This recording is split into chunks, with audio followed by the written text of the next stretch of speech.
And good evening, ladies and gentlemen, and welcome back to the ballpark, as welcome back to baseball as well, as we start Week 7 here in the 2019 Pioneer season. My name is Mitchell Kieran, the voice of the Bancroft Bandits, welcoming you back to baseball as it's Tuesday night, so it's going to be a 7-inning contest between the visiting Carroll Merchants of Carroll, Iowa, and your Bancroft Bandits coming into tonight's contest with a league-high overall record of 18 wins and 4 losses, as the Bandits once again had another successful week of action, going 4 wins against just 1 loss, picking up only dropping 1 on the first game of the week, and it was a nail-biter that just went the Lakers' way in the bottom of the 6th inning last Wednesday, as the Lakers defeated the Bandits 8-5, but after that it was a clean slate of 4 wins to get back on a 4-game winning streak for the Bandits, as they took one on the 4th of July from the Carroll Merchants, and the next night 11-3 over the Storm Lake Whitecaps, and the next night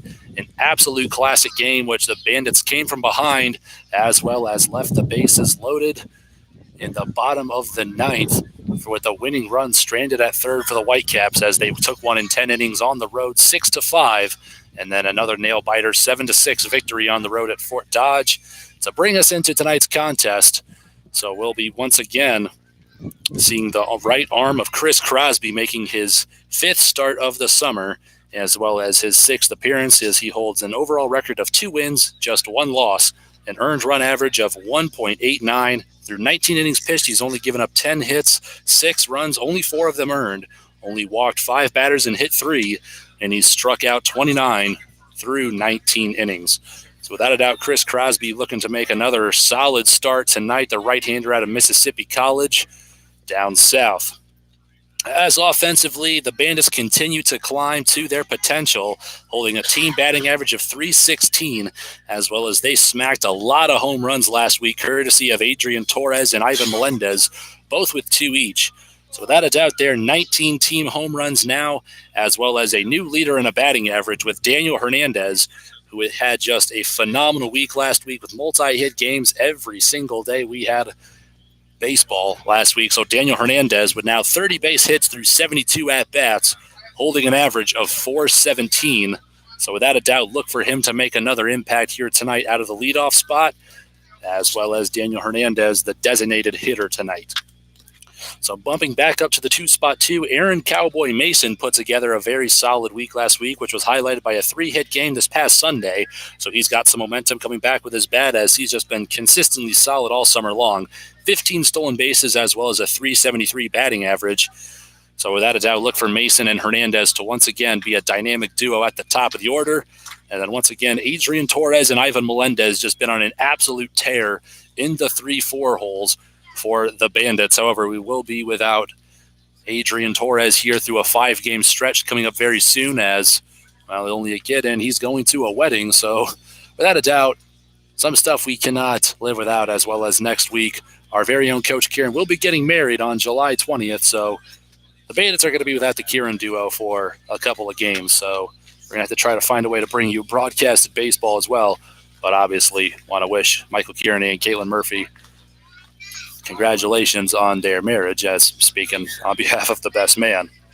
But to get back to Torres, as without a doubt, he has just been phenomenal with a bat in his hands all summer long. 31 base hits in 78 at-bats, 7 doubles, 4 triples, 3 home runs, combining for 14 extra base hits, 3 of them leaving the park, and now holding a team-high 18 RBIs and 20 runs scored.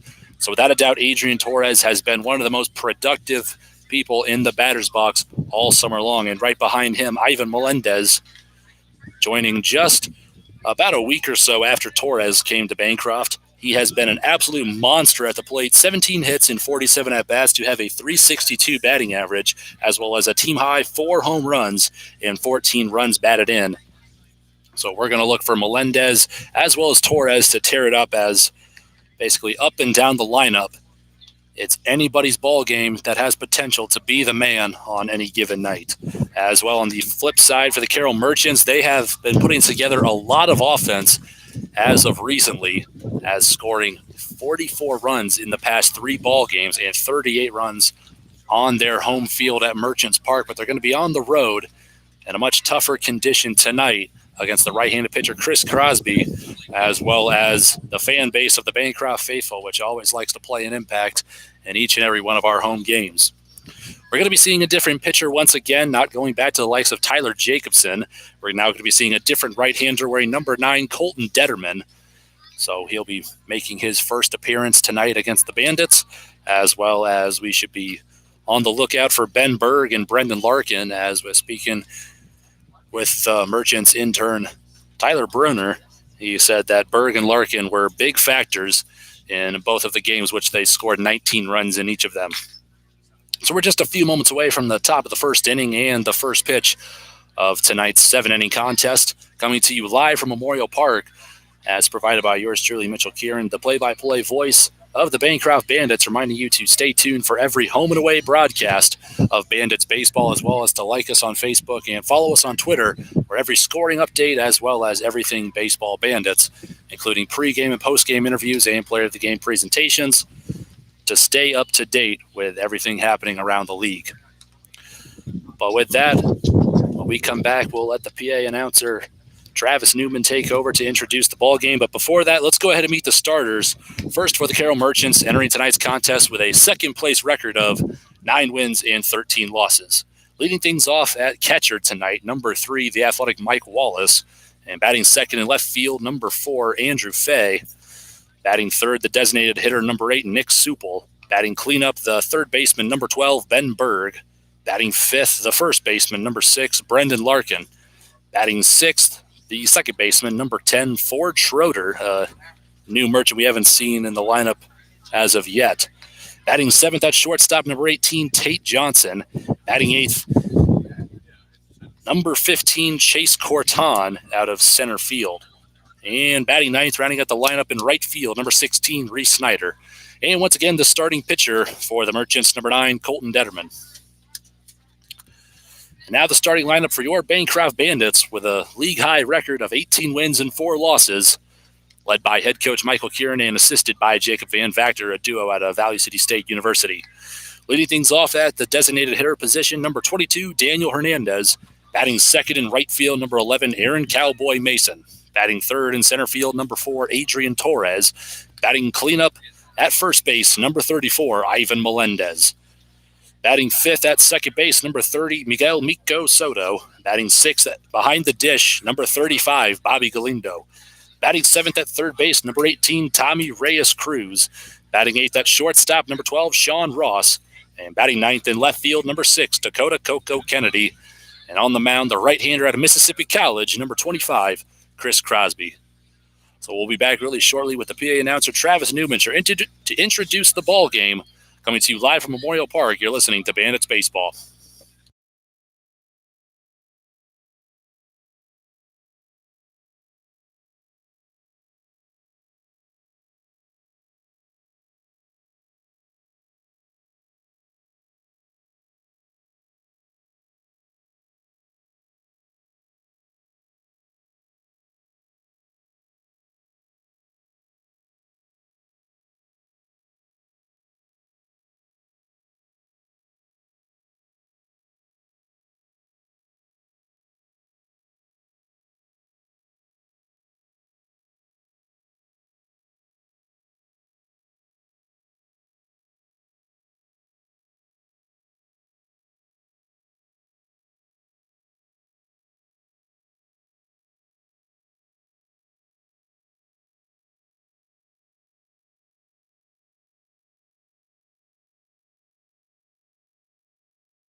ladies and gentlemen, and welcome to historic Bancroft Memorial Park for the Pioneer Collegiate Baseball League game between the Carroll Merchants and your Bancroft Bandits.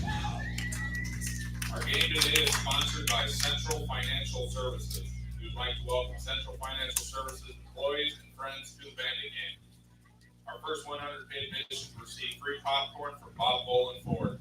This is their second sponsorship this year. Thanks, Bob Bolin. Our first 100 paid admissions receive free hot dogs from the Kasuth Community Foundation.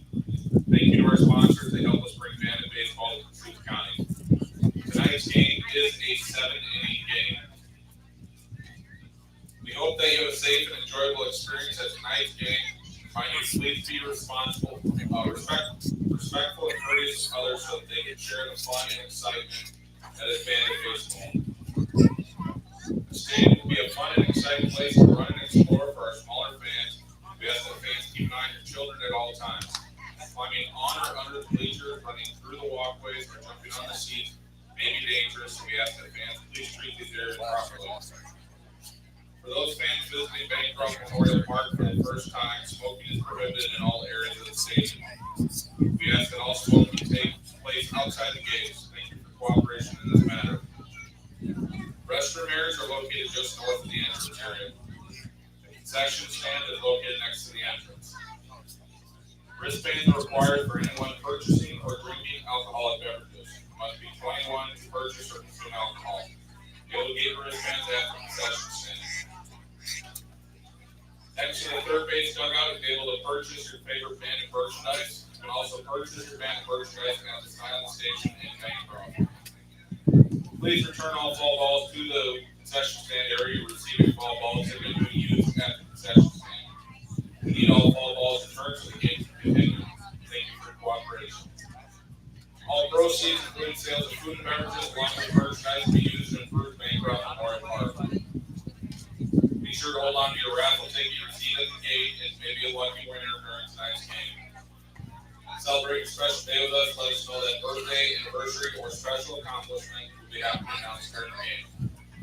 Quick reminder, we have a makeup game tomorrow night and also on the 16th of July here in Bancroft. This will be the makeup game from June 11th. Enjoy the game and go Bandits.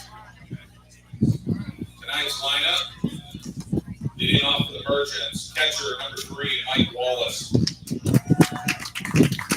Batting second, the left fielder number 4, Andrew Fay. Batting third, the designated hitter number 8, Nick Supple. Batting fourth, the third baseman number 12, Ben Berg. Batting fifth, the first baseman number 6, Brendan Larkin. Batting sixth, the second baseman number 10, Ford Schroeder. Batting seventh, the shortstop number 18, Tate Johnson. Batting eighth, the center fielder number 15, Chase Corton. Batting ninth, the right fielder number 16, Reese Snyder. Pitching tonight, number 9, Colton Peterman.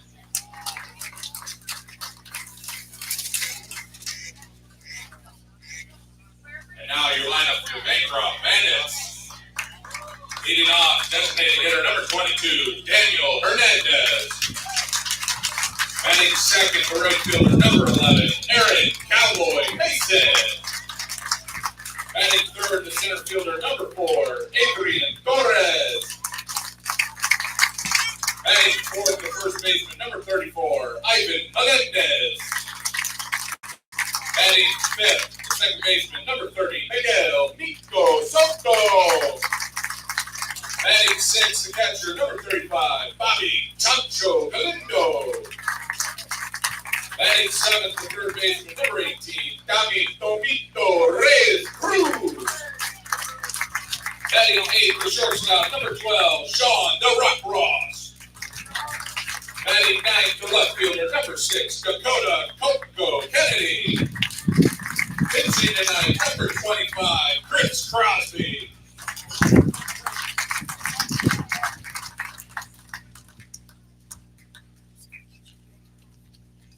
Tonight's national anthem will be sung by Jerry Binkendorf.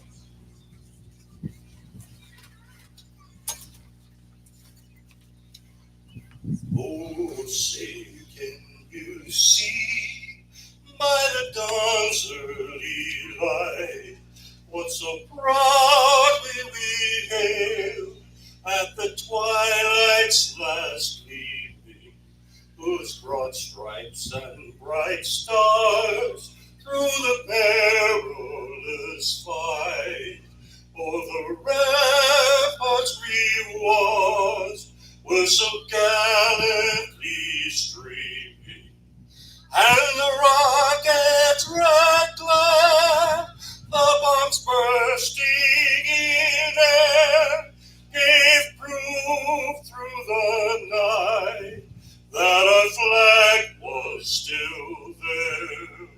Oh, sing us that star-spangled banner yet wave, o'er the land of the free and the home of the brave.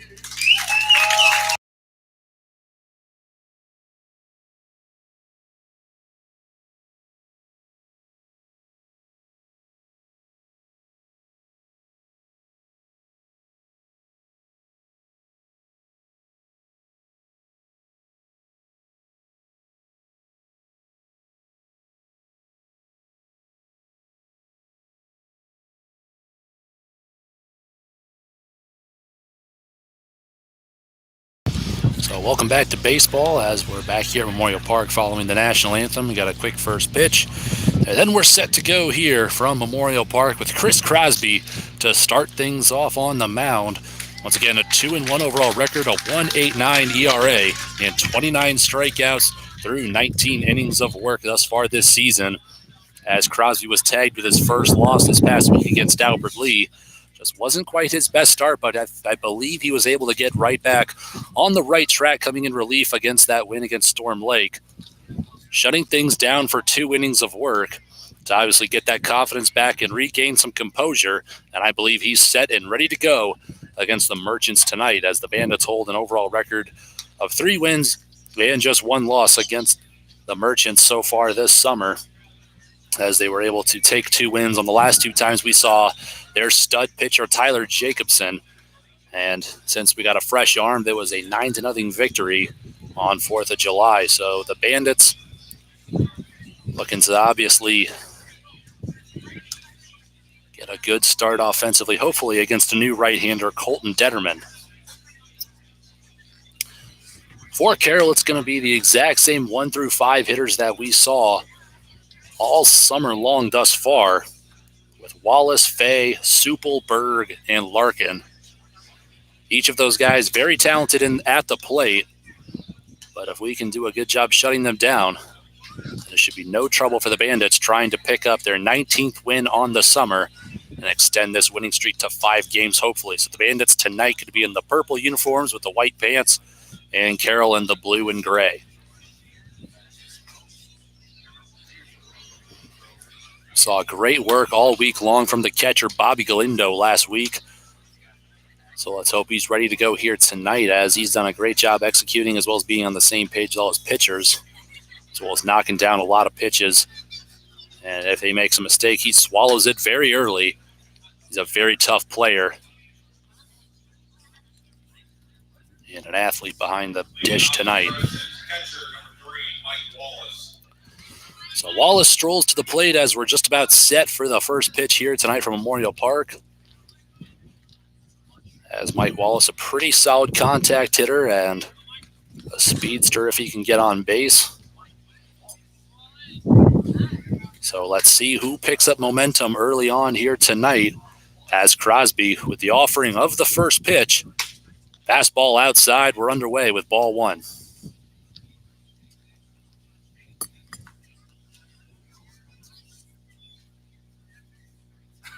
So here's the 1-0 pitch. Crosby still from the windup to the leadoff man Wallace, and he gets him chasing an outside fastball, strike 1.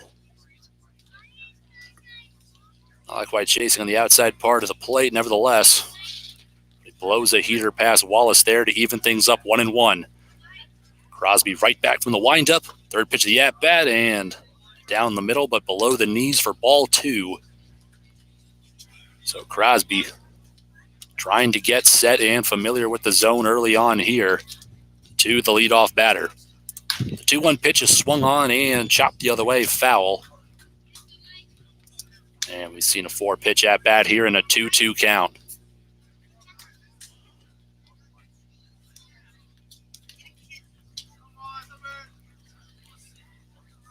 So Wallace steps back in here. Crosby digs, winds, and fires. Curveball that just hangs above the zone there for ball 3. Not a bad spot, but Wallace with good discipline to hold off for ball 3 and to work the count full. The first at-bat of the game. Crosby right back in the windup. Fastball grounded towards Sean Ross at short. Makes the scoop and no problem as he strikes to first for out number 1.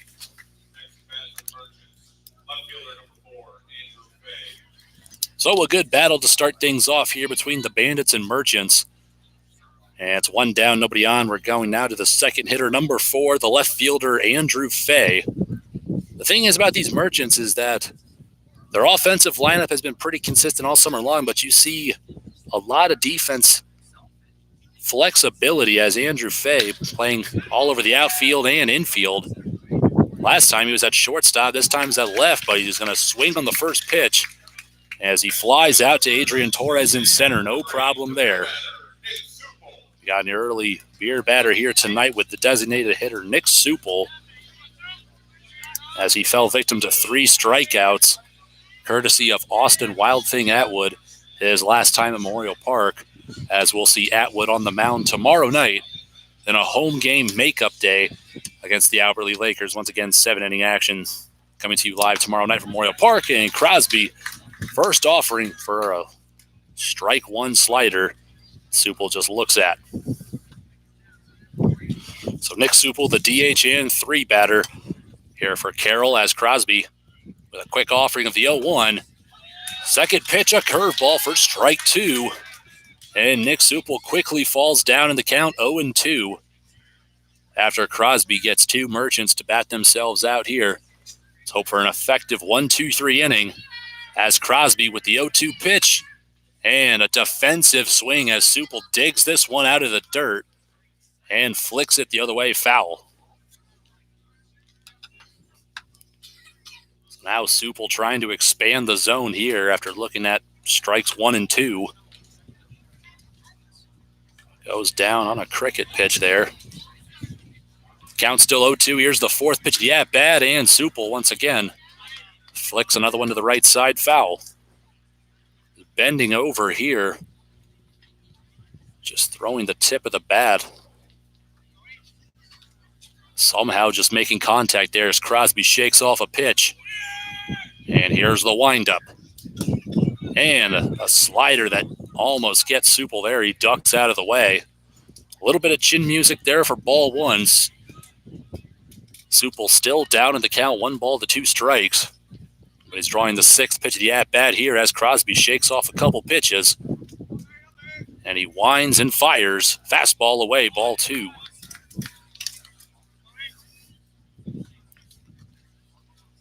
So Crosby still searching for his first strikeout here tonight. With a little incentive of discounted beer on the line. The 2-2 from Crosby. And he's going to get Supple on the shoulder for a hit by pitch and the first base runner for Carroll tonight. We'll now go to the third baseman, number 12, Ben Berg.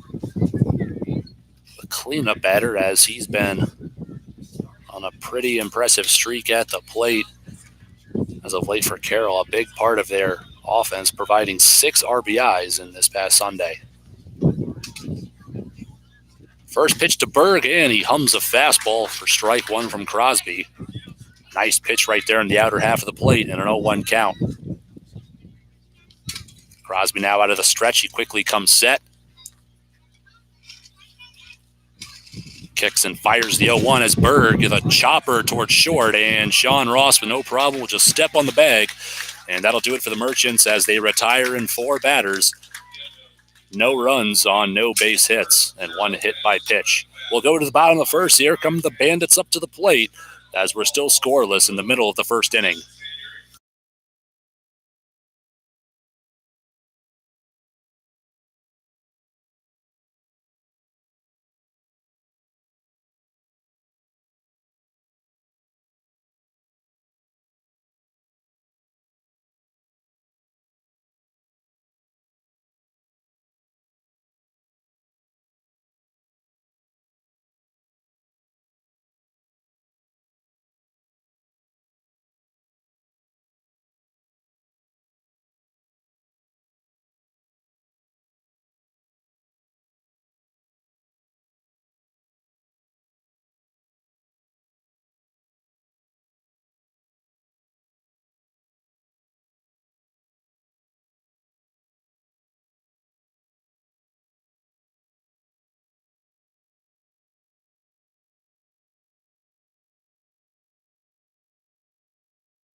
Welcome back to Memorial Park as the Bandits are coming up to bat for the first time here tonight against the new right-hander Colton Detterman.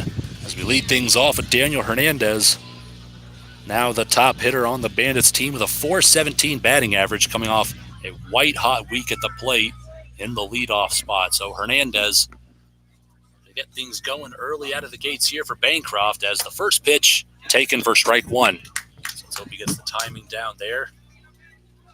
Beautiful weather here tonight from Bancroft. Only partly cloudy conditions and warm with a little bit of breeze. As Detterman works from the windup, here's the 0-1 pitch and taken above the letters for ball 1 now. Hernandez 30 hits, 4 doubles, 7 runs batted in and 17 runs scored. A perfect 11 for 11 on stolen bases. Third pitch of the at-bat, here's the 1-1 as it's a late swing and a foul tip from Hernandez. So he was looking for a pitch to drive there and it was just a little indecisive on that one. Late to pull the trigger and he's just going to flick it back into the net for strike 2. So Detterman works up 1 ball to 2 strikes here to Hernandez. Trying to throw around the zone here. As he winds and fires the 1-2, and it's a punch out to Daniel Hernandez for out number 1 on strike 3. A similar pitch to the one that we saw Hernandez flick to the backstop. And this time he lays off, and that just gives the umpire enough leeway to sit Hernandez down for strike 3 and the first for Detterman on the day. So we now go to Aaron Mason. Let's see if we can get things going with 1 down in the top of the first. The bottom of the first, excuse me.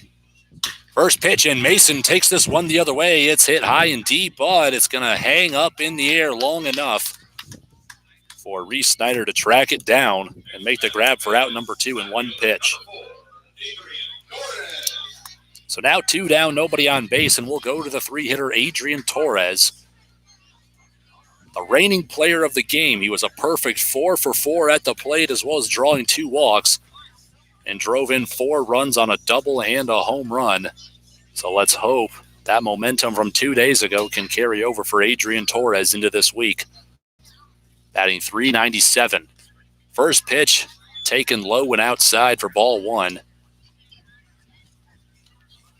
Torres 3 home runs, only second to Ivan Melendez on deck with 4. Detterman with the windup for the 1-0 pitch and taken over the heart of the plate for strike 1. Gotta wonder what he's looking for here as the count now goes to 1 ball and 1 strike. Detterman shakes off a pitch, and he has one. A 1-1, and Torres flicks this one back over the backstop for strike 2. And 2 quick outs recorded by Detterman here.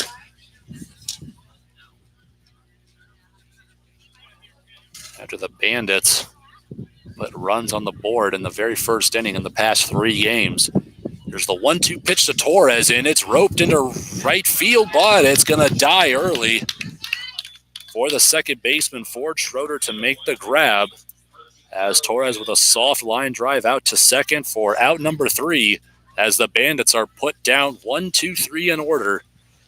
After the first, we're still scoreless. Top of the second on the way. You're listening to Bandits Baseball live from Memorial Park.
Welcome back to Memorial Park as we're here in the top of the second inning, still a scoreless ball game, as not much offense shown in the top of the first for the Merchants, but they're now going to go to a powerful 5-hitter with Frederick Larkin, Brendan Larkin, as the first pitch slider from Chris Crosby is going to be over the pipe for strike 1. Larkin, without a doubt, one of the bigger bats in the Carroll order. And Galindo down to the split, set up outside. Doesn't even move on ball 1. Trying to set up outside there. The count's even up at 1-1 for Brendan Larkin, now the first baseman, and 5-hitter. And this one rides a little high and in, and Larkin's going to wear it for another hit by pitch for Chris Crosby. It's second already here in the second inning.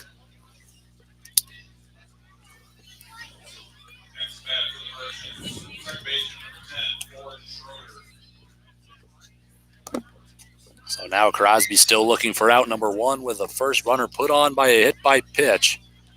As Larkin walks all the way to first. We'll now go to the 6-hitter and second baseman, Ford Schroeder.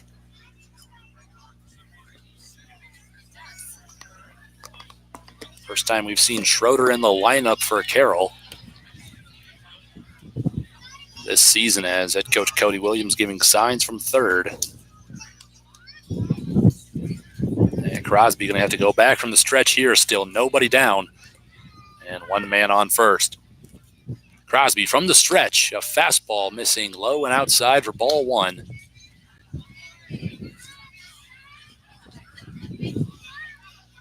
So Crosby going to have to reset here after hitting his second batter of the game. Comes set. The stretch from the 1-0. And he hums a fastball, somehow missing for ball 2.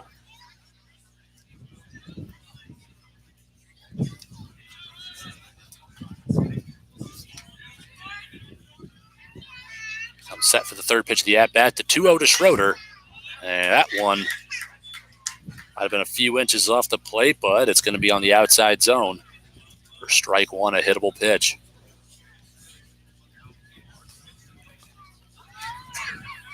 So Crosby just trying to hold Larkin on at first there, and he will. Still a 2-1 count at the plate. He comes set. From the stretch, Larkin takes off for second. Galindo with the fire. And almost getting Crosby.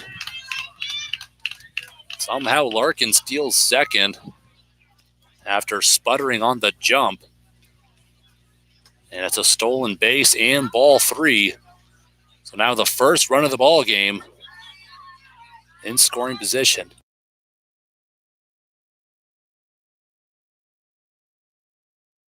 A 3-1 hitters count here to Schroeder as Crosby from the stretch. Fastball somehow missing for ball 4.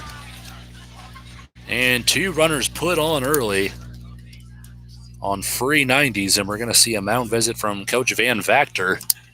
No action yet in the Bancroft bullpen. Let's hope Crosby can get out of this inning unscathed with 2 runners on and no outs. We're now down to the bottom 3 hitters for Carroll, due up with Tate Johnson. The shortstop stepping up to the plate as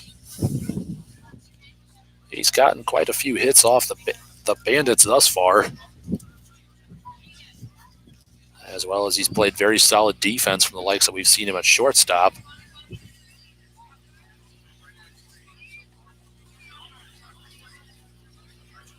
And Vactor talking things over with Galindo and Crosby.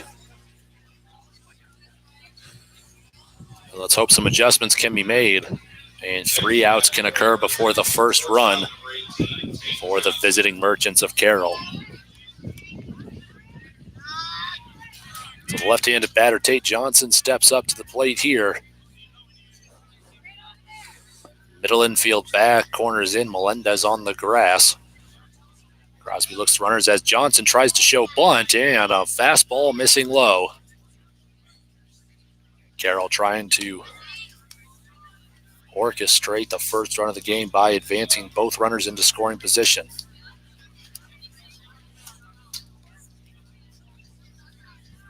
Crosby comes set for the 1-0 pitch. Kicks and fires, and a bunt popped up. Melendez can't make the catch, and the throw to first is going to sail into right as both runs are going to advance to third and second, and the first will score. So Tate Johnson reaching second all the way on an error, and Ford Schroeder getting all the way to third from first. And things have gotten bad to worse here for the Bandits here in the top of the second inning, as it's a 1-0 ball game. Melendez on the dive trying to catch the bunt, as it was not a well bunt put down. Popped it up to first. The dive as he trapped it off of the grass. The throw from one knee. This is a frustrating second inning here for Bancroft. Still no outs as the fastball driven to center field, as they're going to leave a runner at third, and one will come in to score. And it's a 2-0 early lead for Carroll. An RBI single there, the first hit of the game, given to Chase Corton, and an RBI single to center.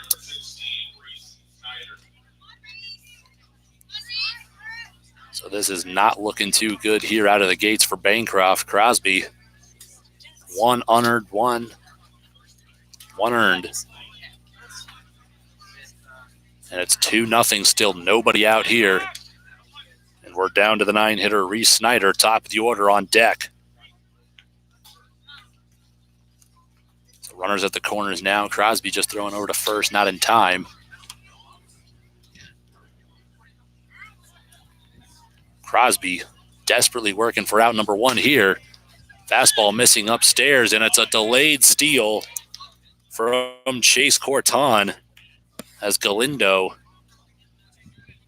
couldn't spot that one, and Corton easily taking second there. As now once again 2 runners on third and second, still no outs. The 1-0 pitch to Snyder, missing inside.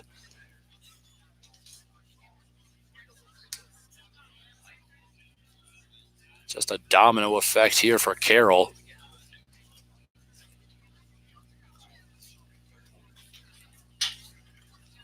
Now a 2-0 count here for Snyder. Crosby still out of the stretch. Swung on and missed for strike one. He's going to have to work that much harder to get some outs.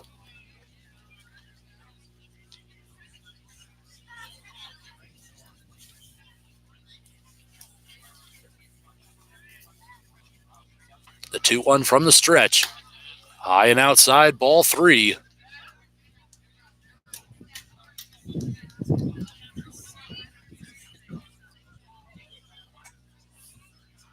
A 3-1 count to the right fielder, Reese Snyder. 5th pitch of the at-bat. And strike 2, just nabbing the inside part of the zone. And a big full count here.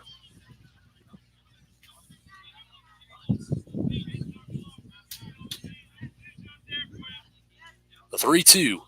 Fastball. Somehow outside for ball 4. Catcher number 3, Mike Wallace. Squeeze on the zone there. Crosby not getting much love on the outside part of the plate here in the second. After giving up 2 runs on 1 base hit and 1 error, the bases are still loaded. Still no outs, and we're back to the top of the order. Mike Wallace at the plate. First pitch to Wallace, and it's a fastball down the pipe for strike 1. Merchants with an even bigger opportunity to blow this game open out of the gates. The 0-1 pitch on the way as Crosby comes set and steps off the mound.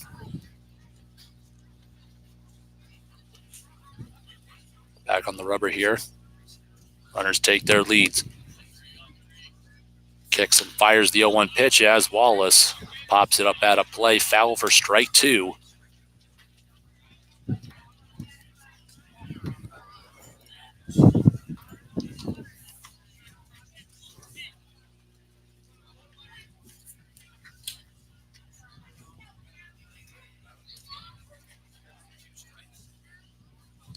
Crosby for the 0-2 pitch.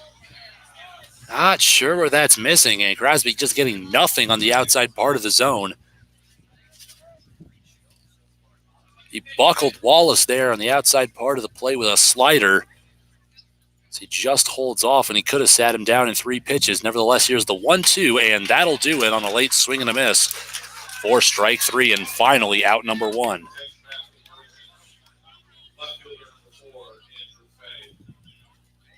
Now go to the left fielder, Andrew Fay. Flew out in his first at-bat.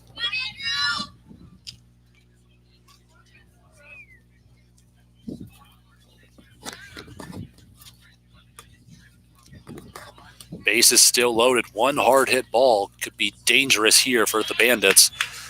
But the first pitch, a slider that's going to get Fay swinging and missing for strike 1. Crosby quickly coming back from the stretch and a quick time at the plate.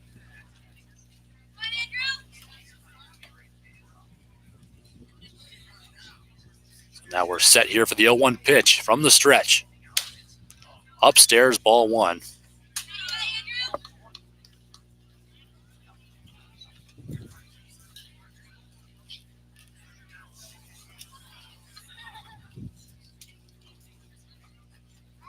Crosby gives the nod.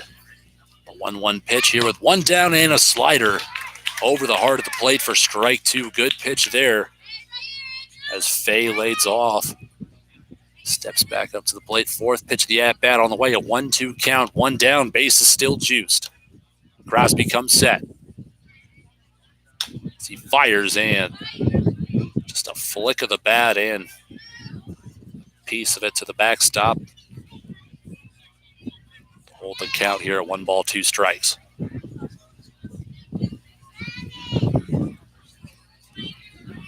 Fay choking up healthily on that bat as he digs down to just stroke this one to the Bandits' dugout. So Fay with a big choke on the bat with 2 strikes. You know he's looking to just try to hit something through a hole. Just looking for contact here. Here's the 1-2 pitch. Another part where I just don't get how that didn't miss the zone there. Galindo didn't have to move much for it on another slider, and here's the 2-2 pitch, and that'll do it. So he'll finally get some love from the home plate umpire for strike 3. The second straight strikeout for Chris Crosby, this one looking. We'll now go to Nick Supel, the DH, as he reached by a hit by pitch back in the first. Stepping up to the plate with 2 down and bases loaded. Crosby with the first pitch, the at-bat slider. There it is for strike 1. Good movement on that pitch, a lot of run.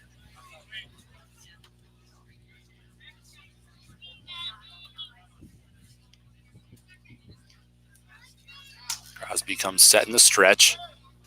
Galindo calls time, the catcher.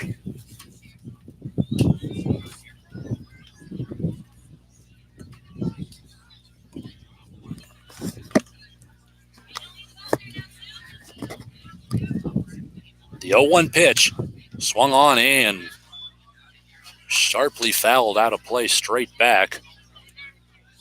And Supel now back to an 0-2 count.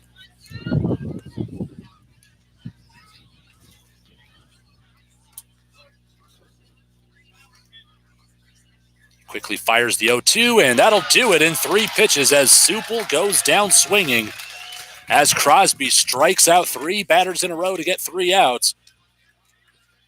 He leaves the bases loaded, but the Merchants are able to score 2 early runs, and the Bandits, with early pressure put on them here heading into the bottom of the second, they're now going to have to climb back from a 2-0 deficit as they come to the plate here. You're listening to Bandits Baseball live from Memorial Park.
Four, 5, 6, 2 up for the Bandits here in the bottom of the 6th.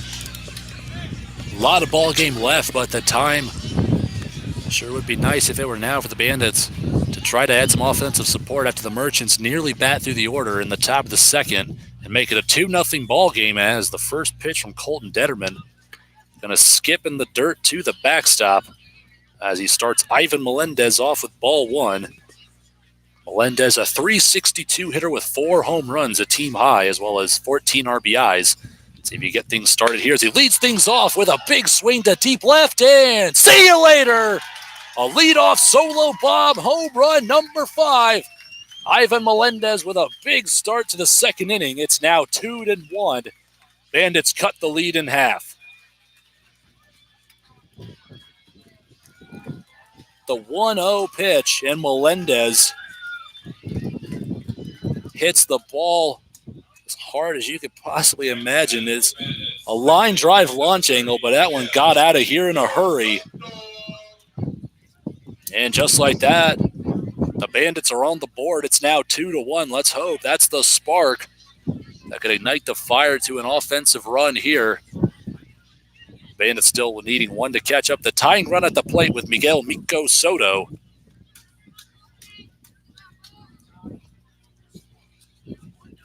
As he watches first pitch for ball one in the dirt.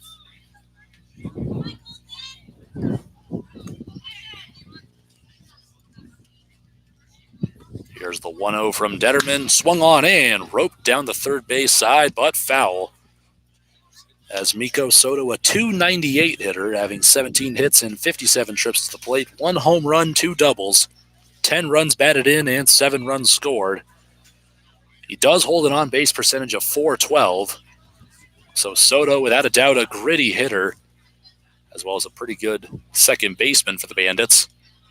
As he takes ball 2 outside in the dirt. Now Detterman, either in the zone or he's missing wild here. But luckily for him, no runners on base here with nobody out. And a 2-1 count to Soto as he quickly steps back in. And Detterman from the windup. The pitch taken high for ball 3. And a hitter's count here to Soto.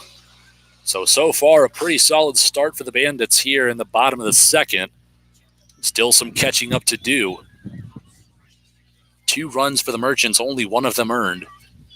1 error defensively for Bancroft, and a third dirt ball pitch at the at-bat, and Soto draws ball 4. Catcher number 35, Bobby Chancho Galindo. Let's hope the catcher, Bobby Galindo, can get things rolling here. With nobody out, a runner on first. We saw Galindo really get into a ball at Storm Lake last week, hitting it well over 400 feet as well off the bat. You knew it was gone on it. Definitely a hitter's porch in right field at Storm Lake from the Whitecaps field. So Detterman now have to go from the stretch here. As a quick pick over attempt, and he spikes it in the grass, but luckily Larkin knocks it down.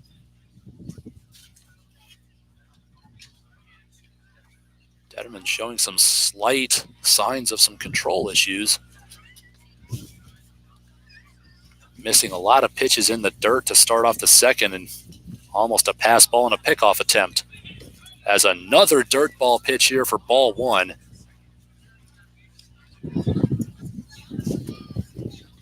As Mike Wallace puts the mitt on it.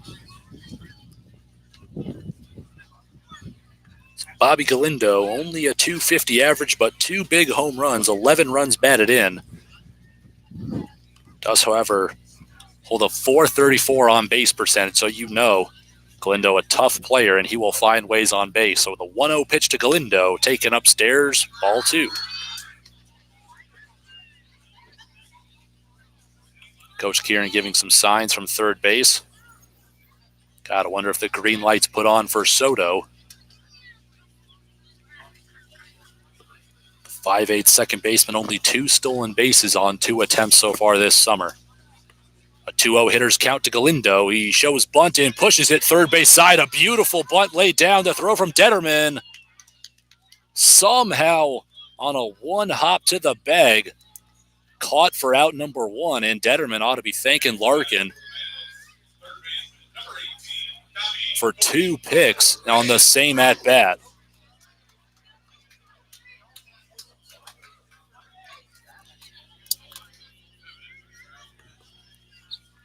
Nevertheless, it'll be a sacrifice bunt for Bobby Galindo, almost for a hit. And we'll go to Tommy Reyes-Cruz with Soto in scoring position on at second. Only a slight hold on, nothing there. First pitch of the at-bat, just nabbing the inside part of the zone for strike 1.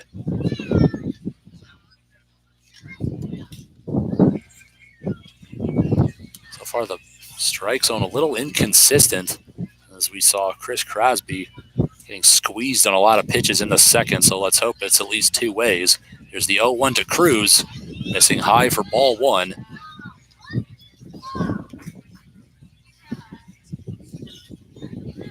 So let's hope Cruz can be picky here with a 1-1 count.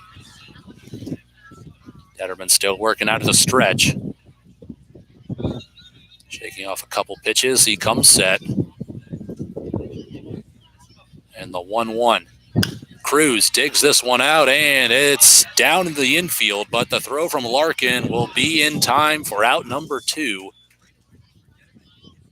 I wonder if Detterman was on the bag. I think that was what Van Vactor wanted, and nevertheless, they say he was for out number 2. A jam piece for Cruz, and a 3-1 putout for out number 2. Well, nevertheless, advance Soto to third. And the tying run now 90 feet away. And it's up to Sean Ross, stepping in for his first at-bat of the day. Let's hope Ross can find a way to bring it home. First pitch of the at-bat. In the dirt, and Wallace puts the mitt on it. Catching it low for ball 1. Gotta wonder, a wild pitch could also tie this thing up too.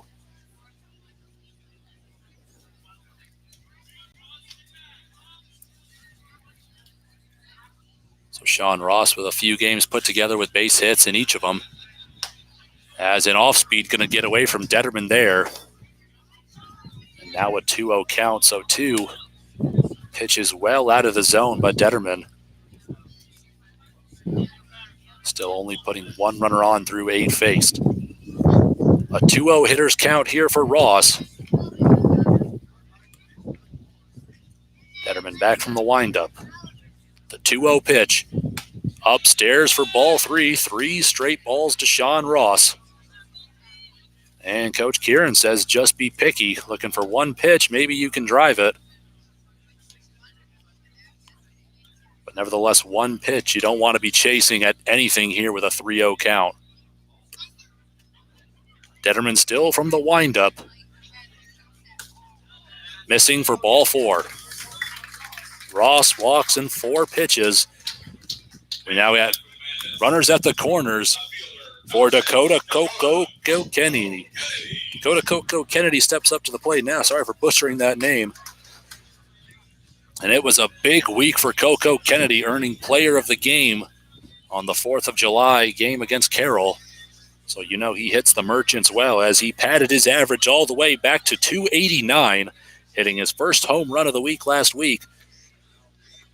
All summer, as he now has 11 hits in 38 attempts, but also a whopping .509 on-base percentage. So let's hope Kennedy can find a way to bring home the tying run here. 2 down, runners at the corners as Ross takes off for second. The throw down to third will lead Berg off the bag, but he makes the grab. So Ross steals second. And now runners at second and third. And a big at-bat here for Coco Kennedy. Detterman from the windup. Here's the 1-0 pitch. Kennedy ropes this one to deep left field, and it's over the left fielder. And the go-ahead run, and Sean Ross will come in to score from second. 2 RBI double for Coco Kennedy. And just like that, the tables have turned. 1 swing of the bat, and it's an off-speed pitch that just hung up in the zone from Detterman. And Kennedy crushes it. And let's hope this is the momentum that Bancroft needs as they now have their first lead of the game. It's now 3-2.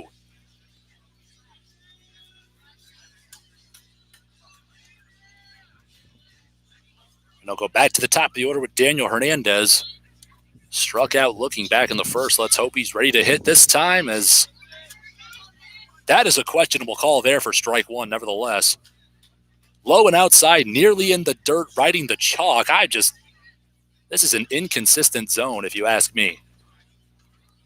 Detterman back out of the stretch now with the runner on second. And here's the 0-1 pitch. Okay, so you call the first pitch strike and 1 right down the pipe of ball.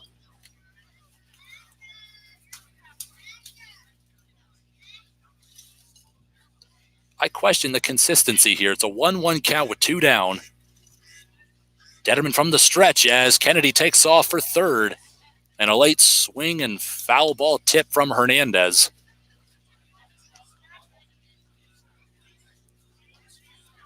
Just a few of these pitches called for balls and strikes are questionable to say the least. Still here in the bottom of the second, the Bandits buying a full count, nevertheless, no, buying a 3-2 lead now over the Merchants. Fourth pitch of the at-bat to Hernandez, and he goes down swinging at one in the dirt.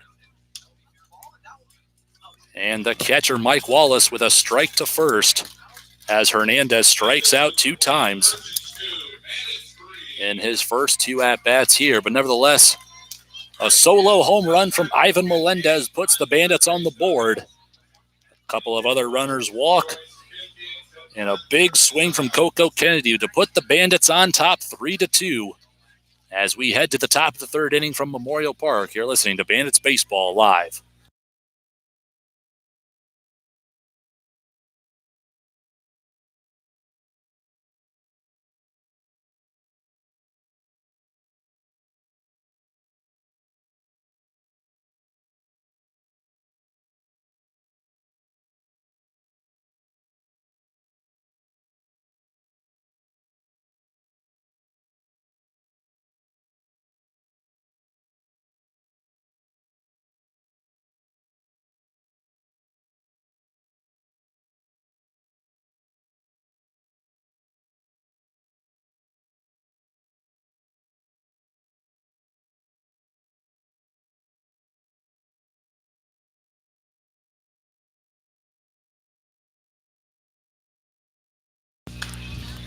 Welcome back to Memorial Park for the top of the third inning. As it's been quite a wild second inning, to say the least. The Merchants get on the board with a 2 spot in the top of the second, 1 run unearned with 1 Bandit error, as well as 1 base hit, driving in a run from the 8-hitter Chase Corton. And the Bandits answer back with a 3 spot in the bottom of the second, thanks to Melendez and Kennedy. And strike 1, taken low and outside. But to say the least, the zone has been pretty inconsistent here out of the gates, as we just saw a pitch right the chalk outside for strike 1, and the very next pitch right down the pipe from up here for ball 1 to Daniel Hernandez. So now you're going to have to wonder how that's going to play effect for these hitters on if they're going to chase some pitches, as obviously Hernandez went down swinging, just trying to defend the plate with a big zone. So this one misses in the dirt for ball 1 after Berg swung on and missed strike 2. So we're back here, 4-5-6 due up for Carroll with a 1-2 count for Ben Berg.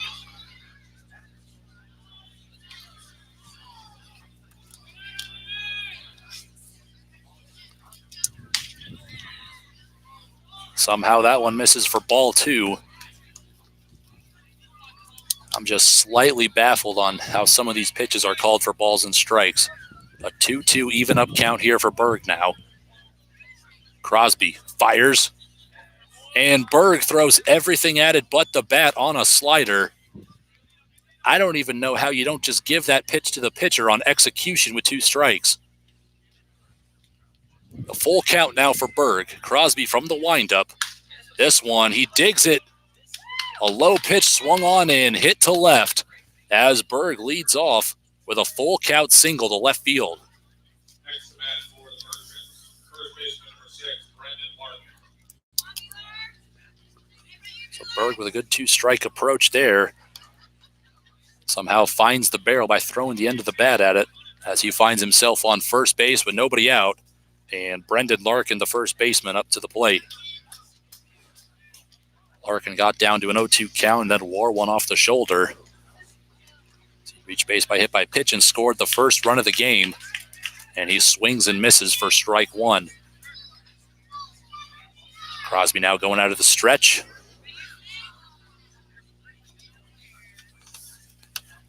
And he comes set for the 0-1 pitch. Galindo sets up outside. He fires and swung on and missed. Strike 2.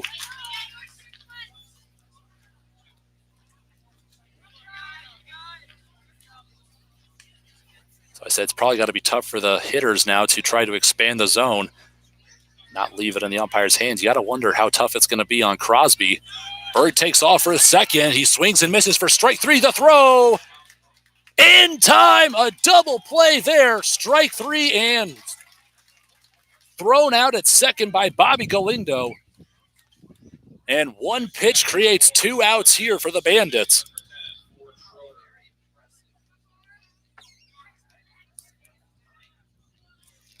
So that's the 4th strikeout in 5 hitters for Chris Crosby, as he's now starting to get in a little bit of a groove here.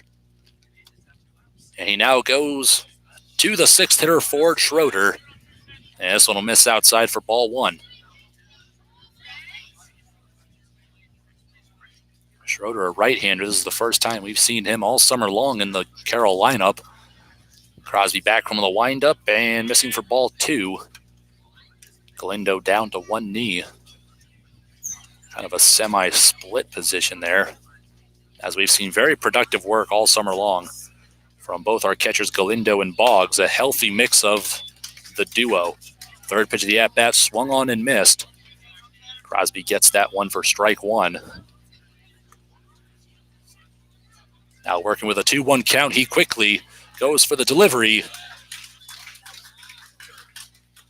Nabs the umpire's zone low and outside for strike 2. And a 2-2 count now. Galindo sets up outside, and Schroeder gets the tip of the bat on it, foul. Just going to have to try to keep up with these ball and strikes pitches here. I could at least say it's the same way for both teams. The count's now 2 balls, 2 strikes, and he gets him down swinging. And hold on,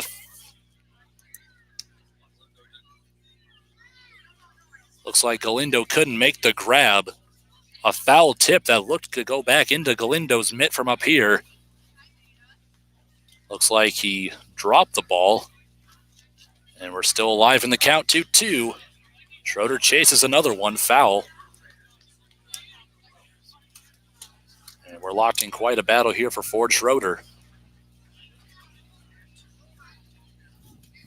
And we haven't seen that yet, as obviously Galindo came up big, catching a lot of foul tips for strike 3 against Storm Lake last week. And that'll be the punch out for strike 3 and number 5 for Chris Crosby, as he sits the Merchants down in 3 batters faced. 2 strikeouts and a thrown runner out at second. And that'll do it for the Merchants in the top of the 3rd. We go to the bottom of the 3rd. Let's hope the Bandits can add to a 3-2 lead over the Carroll Merchants. You're listening to Bandits Baseball live from Memorial Park.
We've played 2.5 innings here from Memorial Park, as it's Bandits 3, Merchants 2.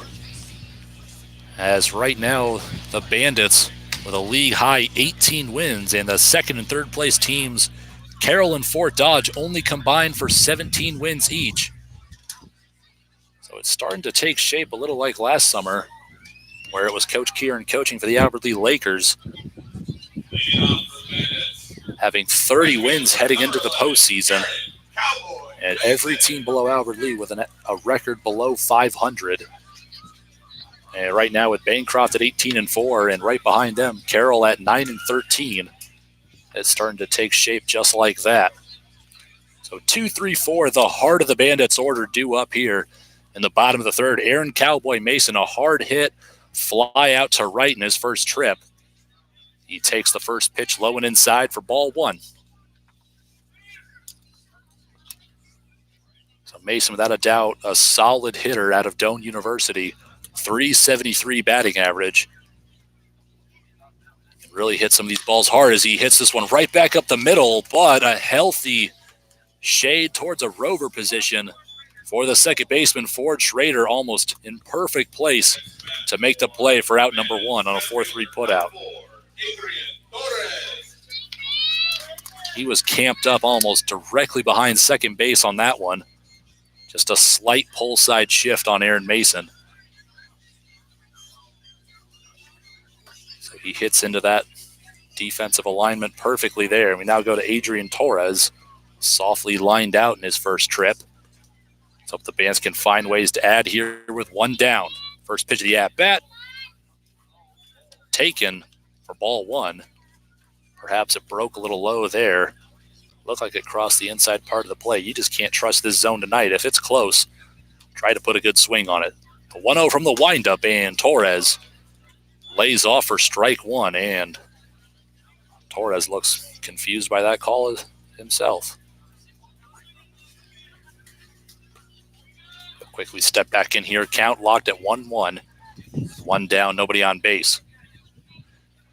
Detterman goes from the windup. He fires. Taken high and inside for ball two. You really just can't trust the zone tonight. You're going to have to go up to the plate ready to hit.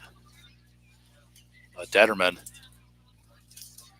throwing all over and around the zone. You got a 2-1 count here to Torres, and he gets him. Foul-tipped swinging on an outside pitch there for strike two. So he's now going to have to fight back here. 2 balls, 2 strikes. Ivan Melendez stands in on deck, the powerful hitter, 1 for 1. Already crushing his 5th home run this game. Detterman goes for the 2-2. Taken inside for ball 3 as Torres backs off. Might have worn that one in the legs.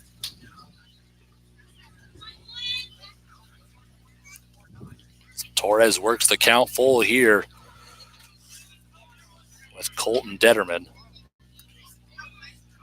No action in either bullpen yet. Here's the 3-2. Taken inside for ball 4.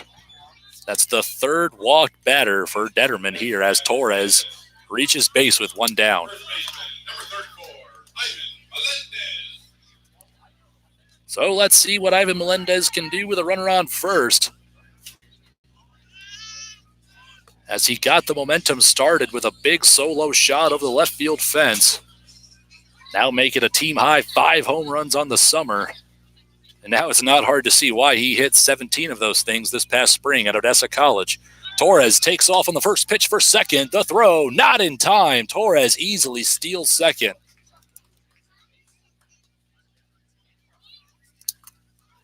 So Melendez holds off for strike one, and without a doubt a good decision there to allow Torres to now move into scoring position. 90 feet closer as he's now 180 away. Across the diamond from Melendez, the batter. Torres gets only his 2nd stolen base on the summer despite having exceptional speed. Here's the 0-1 pitch in the dirt, and Wallace catches the ball like a skipped rock there. Torres will be held up at second on ball 1.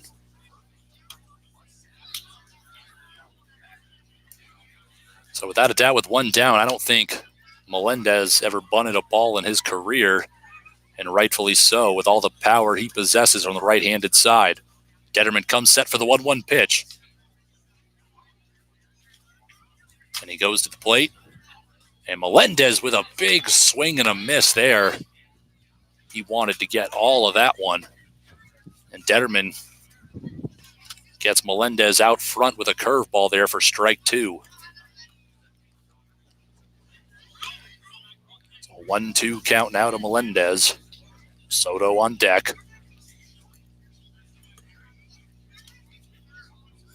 Detterman comes set for the fourth pitch of the at-bat. And the delivery. A late swing and a miss, but Torres will take third, and the throw goes into left. But Melendez goes down swinging, but the fourth run of the game for Bancroft will come in to score on a stolen base and an error. And the Bandits now extend their lead 4-2. But unfortunately, an indecisive late swing and a miss will put Melendez away swinging for strike 3.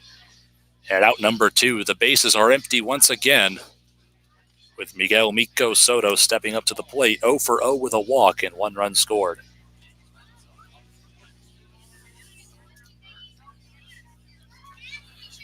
So Detterman now goes back to the windup here with 2 down, and Soto hits this one the other way.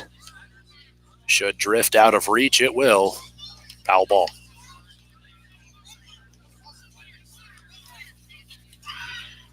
Snyder couldn't get to it, and it'll be an 0-1 count at the plate for Soto.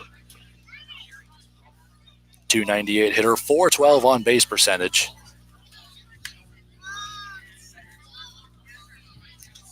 Only standing in at 5 feet 8 inches. You can still really hit the ball pretty hard. The count's now 0-1, still a pole side shift. And an off speed going to get away from Detterman there upstairs for ball 1.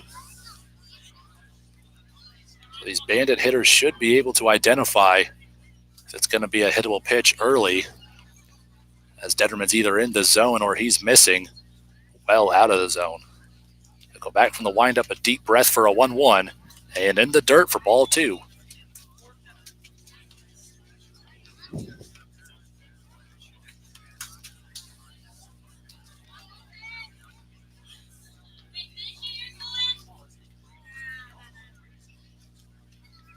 Two balls, 1 strike, 2 down here. And the fourth pitch of the at-bat on the way. Soto rips it right back up the middle, but Schroeder plays it off the hop, and he'll make the play in time for out number 3. And the shift will once again play in effect for the second out that it's been this inning. And that'll be out number 3 here, as the Bandits just managed to get 1 run home, thanks to a pair of stolen bases and an assisted error, thanks to Adrian Torres getting all the way around the bases on a walk. 2 stolen bases and a throwing error. Scoreboard now reads Bancroft 4, Carroll 2. As we head to the top of the 4th inning, you're listening to Bandits Baseball live from Memorial Park.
Welcome back to Memorial Park, as this is the first game of Week 7 in the Bancroft schedule, as the Bandits have games tonight, tomorrow, as well as Thursday, Friday, and Sunday. No Saturday game, and a makeup tomorrow, coming to you live from Memorial Park tomorrow against the Albertley Lakers. For another 7-inning contest, be sure to tune in at 6:45 for first pitch. So Chris Crosby gets the leadoff man, Tate Johnson, swinging and missing. First pitch for strike 1, and he gets him to pop this one up towards first base in foul territory, and Melendez just makes the grab for out number 1, and it's a 2-pitch out for Tate Johnson. Center fielder number 15, Chase Corton. Pop out to first for out number 1, and we'll go to the center fielder, Chase Corton, as he has the lone Carroll hit thus far. An RBI as well as a stolen base. So he's looking to have a productive day at the plate as he takes the first pitch well off the plate for strike 1. As the sun's now casting a fair shade over the infield. Could be tough for the hitters here. But Corton going to stroke this one through the 5-6 hole for his second base hit of the game, as he now holds both of the Merchants' hits, going 2 for 2 to start off his day at the plate. So with 1 down, he'll stand in safely on first. Following the single from Corton, we'll go to Reese Snyder. He walked back in the second. Crosby now going to have to go out of the stretch, as it looks like we now see action in the Merchant bullpen as I pull up the roster. Well, I believe that to be Andrew Fay, wearing number 4. So Andrew Fay, an outfielder, a shortstop, and now a pitcher. So the Merchants are definitely flexible defensively, to say the least. So a 1-0 count to start off Reese Snyder here, as Crosby just looks over to the runner and comes set. And a quick pickoff attempt. Dan Melendez will knock one down in the dirt. So Crosby just trying to pull a fast one on the base runner, Corton. And we'll now go back to Snyder with a 1-0 count. The pitch he holds off for strike 1. A late steal attempt, and Galindo guns out his second runner of the night. Corton's caught stealing for out number 2. And how about that? Galindo with the strike across the diamond. Won't get him that time.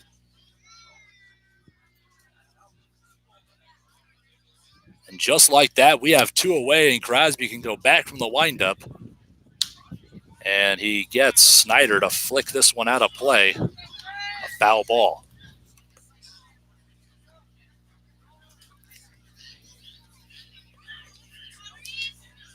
So I believe it's a 2-1 count here to Reese Snyder, and the 4th pitch of the at-bat, a slider, a lot of run on that one. It sweeps across the plate for strike 2. A good pitch there from Crosby, and he works the count back to even here. The 2-2 from the windup gets him swinging for strike 3. Chris Crosby's 6th through 4 innings. We'll go to the bottom of the 4th as the Bandits still hold on to a 4-2 lead over the Carroll Merchants.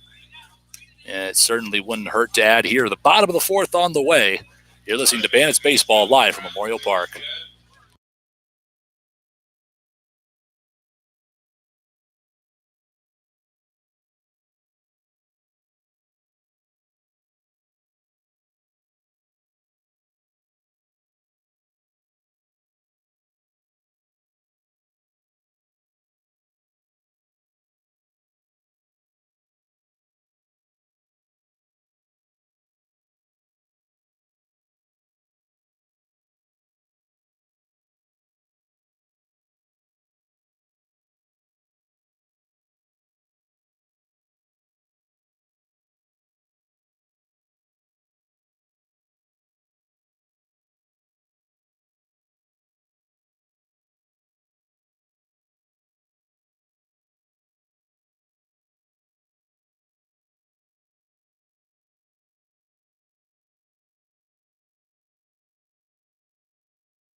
So it was another 1-2-3 inning.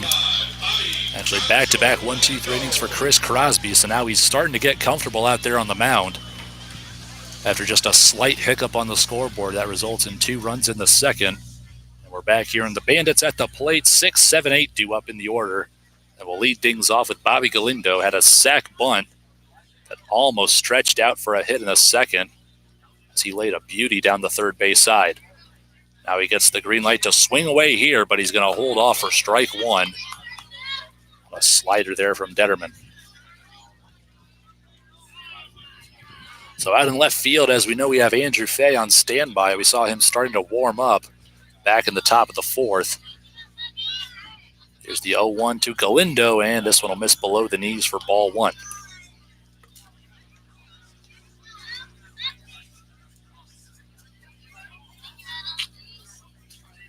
So Galindo, a lot of power in his bat. Let's see what he can do with it here on a 1-1 count.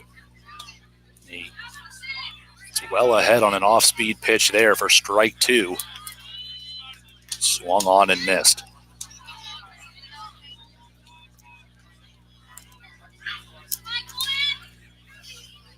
Galindo going to have to battle back from two strikes here.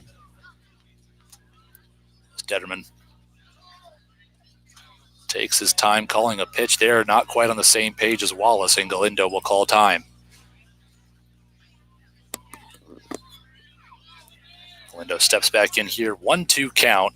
Nobody on base, nobody out.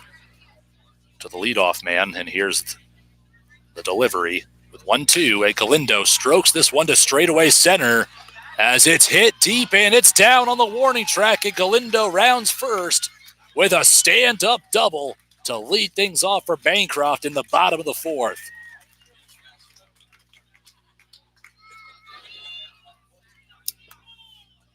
And it was a well-hit ball that just kept carrying to straightaway center.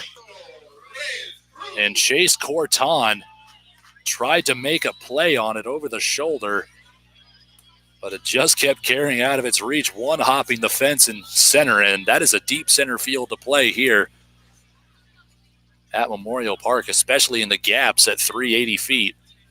We'll now go to Tommy Reyes-Cruz. Grounded out his first time up, and he swings and misses. He chases one low for strike one. So the Bandits little by little looking to add to a 4-2 lead here. Detterman from the stretch, and he gets Cruz chasing upstairs on this one.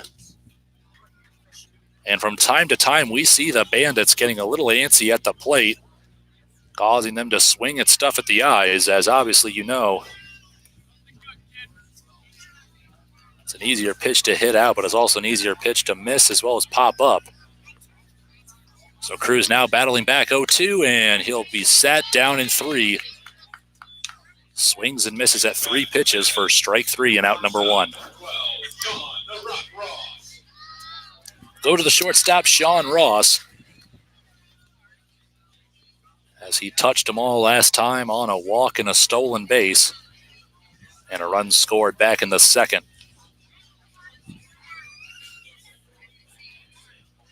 So Sean Ross standing in at 6 feet, nearly 4 inches. Very athletic specimen at shortstop, committing to a powerhouse NAIA school in Faulkner. Galindo dancing around at second as Detterman looks him back, and the first pitch skipping to Wallace in the dirt once again. And Mike Wallace proving he's not a bad catcher nevertheless, as he's had to knock down quite a few balls tonight.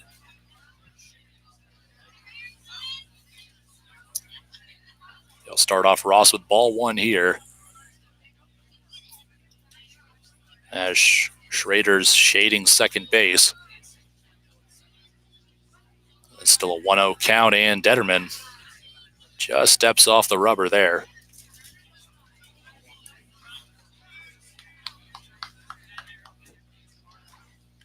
Ross takes a deep breath, looking for a pitch to drive on a 1-0 count with 1 down. Trying to extend the Bandits' lead. The 1-0 pitch, and Ross sits back and ropes a ground ball to Ben Berg, and it takes a bad hop. And he can't make the play as Ross will take first base, and we now got runners on at first and second. Next man for Bandits, left fielder, number 6, Dakota Coco-Day. So Ross sat back and anticipated an off-speed pitch there. as he laces a sharply hit ground ball right at Ben Berg.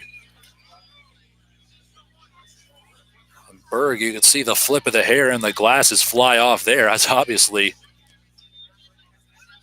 took a dangerous hop there. But in favor of Bancroft is now 2 runners on, and Coco Kennedy 1 for 1 with a 2 RBI double back in the second. And a big opportunity to add here as Galindo takes off for third on a dirt ball read. And Wallace can't get to the loose ball in time. Ross will stay at first, Galindo to third. We had runners at the corners here with 1 down after ball 1 here to Coco Kennedy.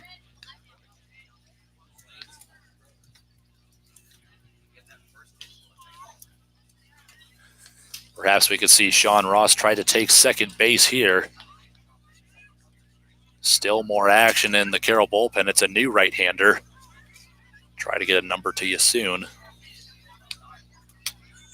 The 1-0 pitch. Ross takes off for second. Kennedy lays off for strike one. They throw down to second base, and not in time. Galindo couldn't read the ball, deflecting off the glove of Ford Schroeder at second.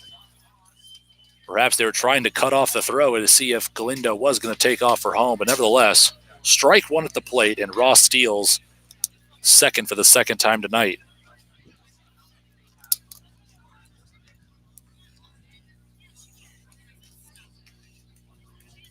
So Detterman now going back from the windup. 2 runners on third and second, 1 down. The 1-1 pitch. Missing above the letters there for ball 2.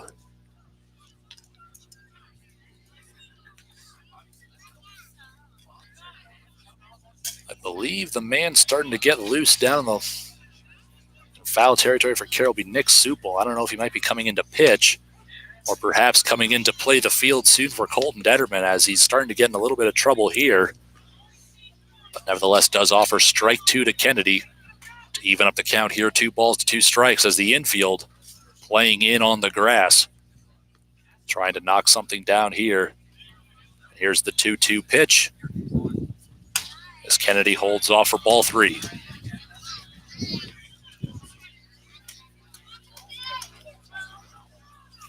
So we could be seeing a change sooner than later, possibly for Andrew Fay coming in for the Merchants, as Nick Supel warming up possibly to play defensively, as Detterman comes set once again from the windup. He winds and fires the 3-2, and it's in the dirt for ball 4. And the walk will load the bases up here as we go back to the top of the order with Daniel Hernandez still 1 down.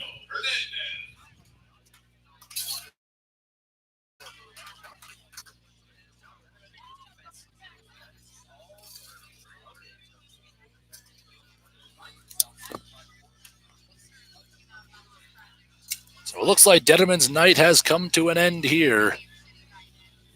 I believe the new pitcher will be number 4, Andrew Fay, as Nick Supel will come out to play defensively.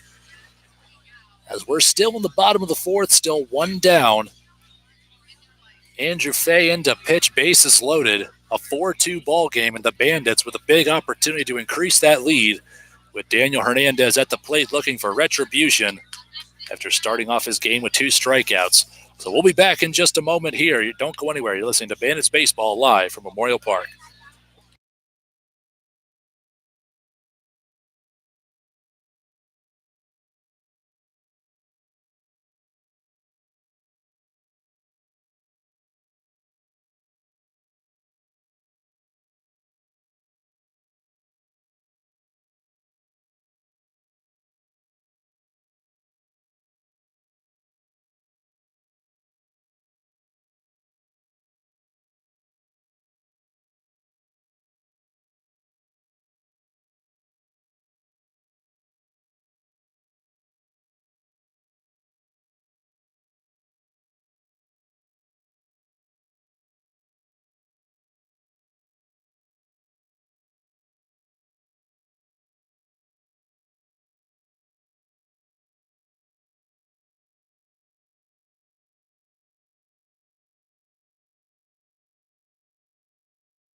So it's a big opportunity for Bancroft to add to this lead here. We're back in the bottom of the fourth.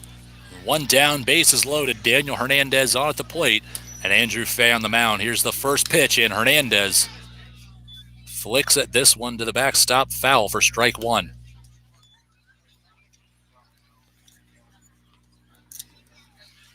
We got a runner at every bag, but also a force out at every bag, as well as the plate. So Colton Detterman's night going to end early here after 3 1/3 of an inning pitched. Walking 4 batters as well as giving up 4 runs on 3 base hits and 2 defensive errors. Bay from the windup, and this one misses in the dirt. Wallace with another nice backhanded grab. Mike Wallace might have bought himself some more time behind the dish here tonight with the amount of dirt ball pitches that he has knocked down flawlessly here tonight. Here's the 1-1 to Hernandez, missing outside, ball 2.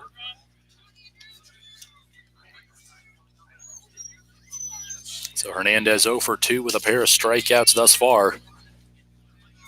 You know he's going to want to answer back in a big way after having a red-hot week this past week. This pitch swung on. It's a swinging bunt, and it could be trouble. The throw to the plate, just in time.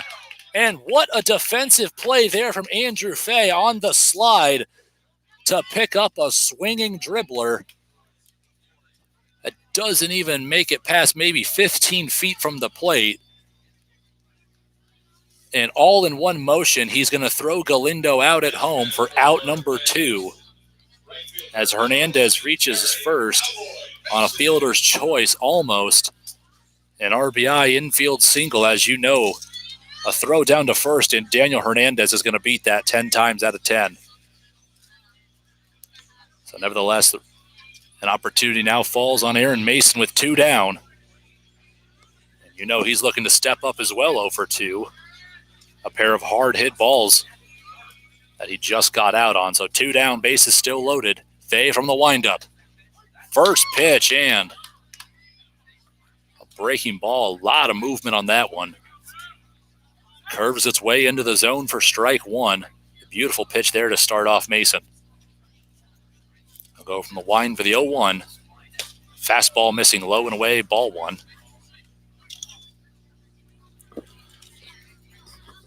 So Sean Ross stands 90 feet away to hopefully increase the Bandit lead. Even count here, 1-1 as Fay fires, and Mason just chips this one to the backstop, strike 2.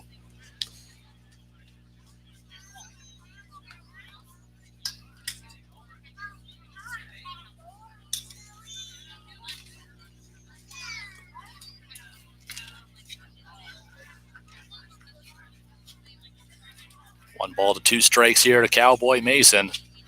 Fourth pitch the at-bat, and misses at the ankles for ball 2. So good discipline there for Aaron Mason. As you know, he's going to have to be defensive and expand the zone here. He obviously saw that pitch very well, letting it go below the knees for ball 2. Deuces across the scoreboard here as Andrew Fay comes set and fires, and Mason a dribbler towards the Carroll dugout.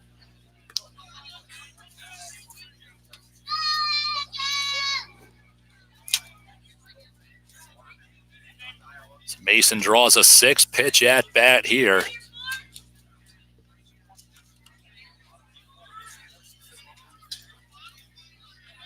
Could blow this game open with 1 swing. Here's the 2-2, and he'll get him swinging and missing at a high fastball there for strike 3. So Andrew Fay gets the Merchants out of a big jam in the bottom of the 4th. You got Chris Crosby getting in a groove, coming back out to pitch for the Bandits in the top of the 5th on the way, as it's still Bancroft 4, Carroll 2, and you're listening to Bandits Baseball live from Memorial Park.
top of the order due up for Carroll here in the top of the 5th inning, as we only have 2.5, potentially 3 left to play here. 7-inning contest, as is the rules on any games played Monday through Thursday, will be 7 innings, and then the prime time weekend games will be 9 innings in an attempt to try to save some stamina for the pitching staff of the teams here in the Pioneer League, a new rule implemented this year. So Mike Wallace, the leadoff hitter, swings and fouls the first pitch off and holds off on strike 2, and the umpire got early on that call, and he saw that one all the way, and he was prepared to make it for strike 2. So an 0-2 count for Wallace, and down to the last possible second, he just flicks it straight right, deflecting it off the fence for a foul ball. Still an 0-2 count here to Wallace. Crosby on the windup, 4th pitch, and just missing there somehow for ball 1. Trying to paint the low outside corner there. Not sure where that one missed. That's just good execution. Wallace steps back in. Crosby has his pitch. He winds and fires, and this one will skip to the backstop. Ball 2 there. Galindo couldn't grab that one. No harm done. Nobody on base. Nobody down.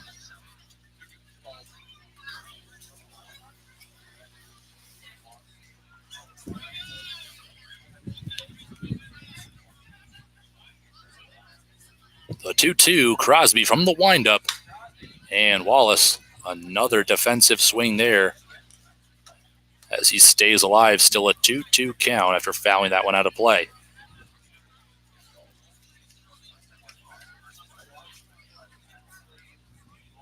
So the Merchants guy getting retired 1, 2, 3 in back-to-back innings in the 3rd and 4th. Haven't added much since a 2 spot back in the 2nd, as this one's grounded foul towards Cruz at 3rd. So once again, it's not posted on our schedules. It is a makeup game on a rained-out away game at Hike Field that has been moved to Memorial Park tomorrow, starting at 6:45. 7-inning action. And the rivalry continues once again between Albert Lee and Bancroft. So once again, tune in tomorrow right here on Bancroft Bandits YouTube. 6:45 first pitch.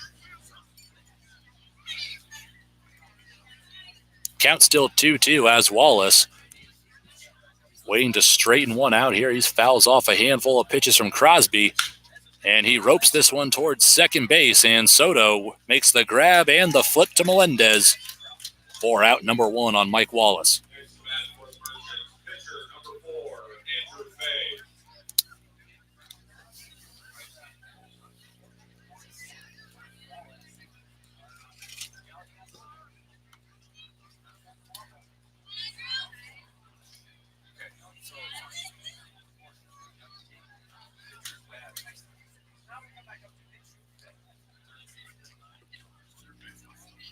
Now got the now pitcher, number 4, Andrew Fay, and on the first pitch of the at-bat, he grounds one to Melendez, and an easy 1 pitch out for out number 2.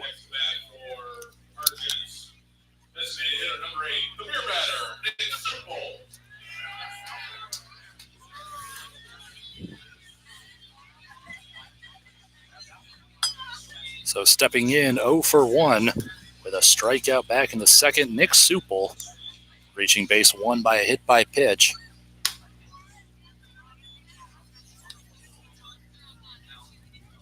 Watches the first pitch of the at-bat upstairs for ball 1. So Carroll now looking to get things going here with 2 men down, nobody on base.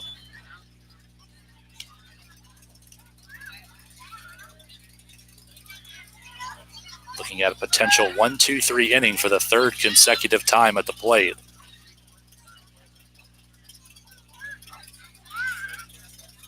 So Supel steps back in after he fouls that one out of play. A 1-1 pitch from Crosby on the way. Fastball down the pipe, strike 2.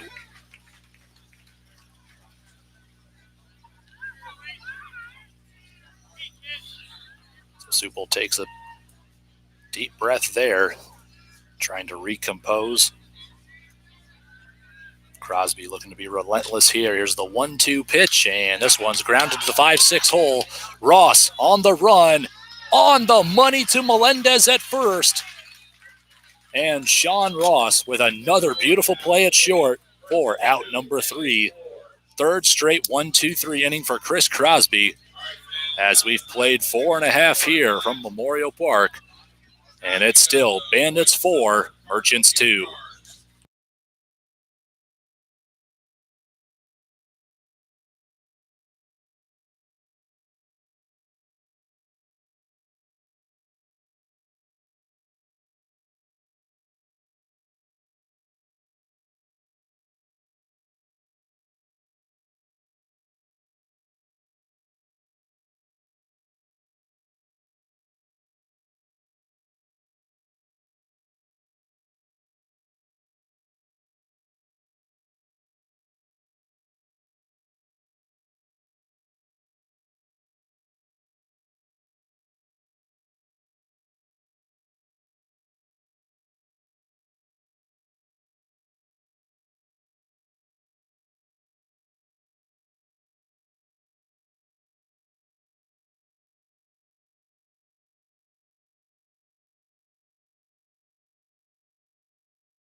At the middle of the Bandits order up here, 3-4-5 due up with Adrian Torres.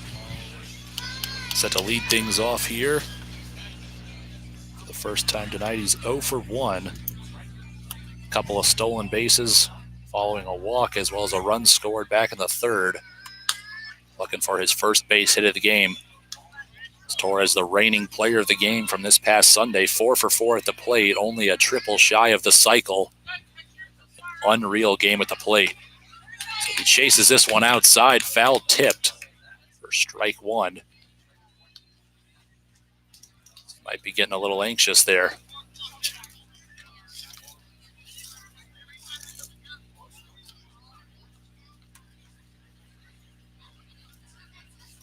So Fay from the windup, and Torres rolls over on one foul to the right side for strike 2.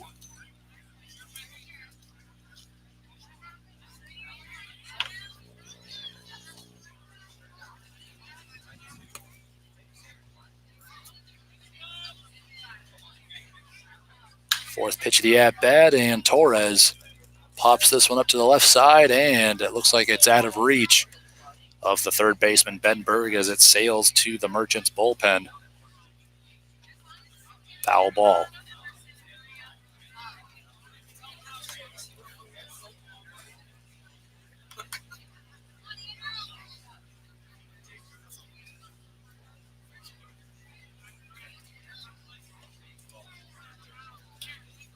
Fifth pitch of the at-bat, and Torres laces this one to deep right field, and it's down, and he's going to round first. A one-hop off the fence, and the throw from the right fielder, Supel, will be cut off.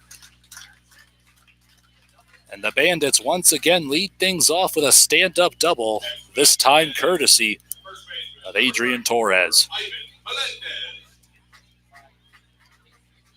That's his first base hit of the game. He's now 1 for 2. And we'll go to the cleanup batter, Ivan Melendez.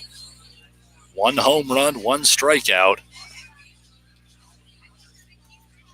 Let's see what Melendez can do here as Fay now comes set from the stretch.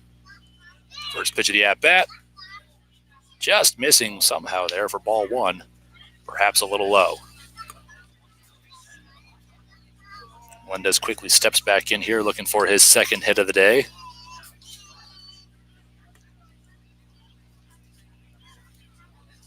stretch from the 1-0, and it's going to skip in the dirt for ball 2. And a 2-0 hitters count for Melendez.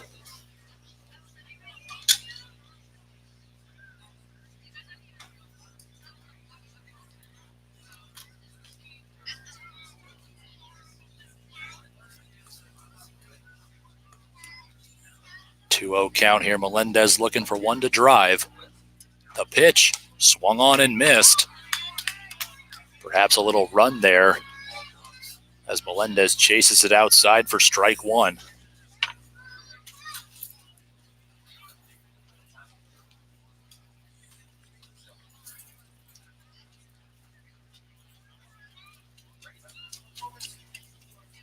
Fay from the stretch for the 2-1, and Melendez grounds this one to the 5-6 side, and a backhanded stop by the shortstop, and Melendez beats the throw out for an infield single on a hard 90 from the big man.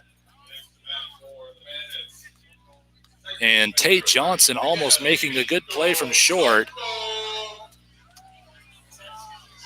But Melendez showing he has some speed from the cleanup spot as he stretches out an infield single for his second hit of the game. And back-to-back base hits for the Bandits to lead things off in the bottom of the 5th. The runners on first and second. We got Miko Soto at the plate.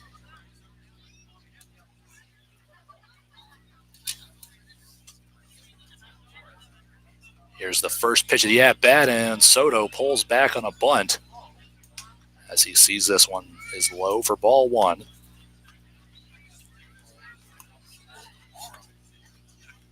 Coach Kieran giving a sign from third.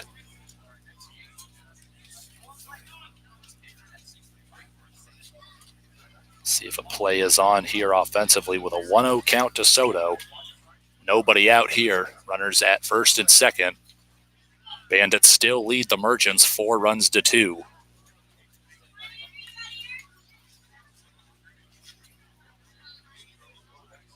Second pitch to the at-bat, and Soto pulls back on another bunt, and Wallace can't make the backhanded grab as this one sails to the backstop, and Fay motions, that one's on me.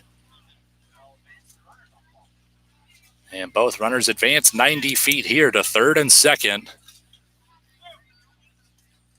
Another big chance for the Bandits to add to a 2-run lead here in the bottom of the 5th.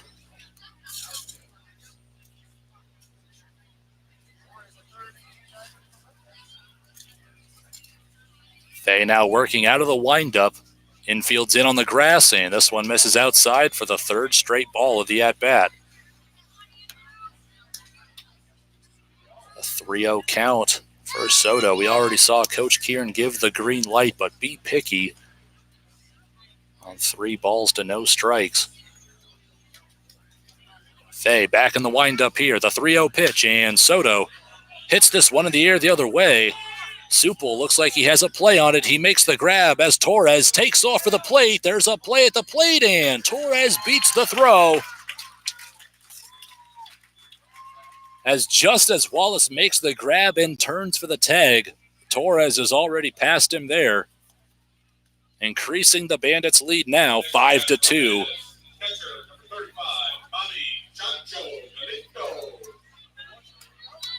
So a can of corn fly out for Soto turns into a sacrifice fly, thanks to the wheels of Adrian Torres scoring his second run of the ball game. And Ivan Melendez advances to third, so with 1 out, the infield still playing on the grass. Galindo looking to add to the lead even more here. Fay from the windup, and Galindo lays off a pitch low for ball 1.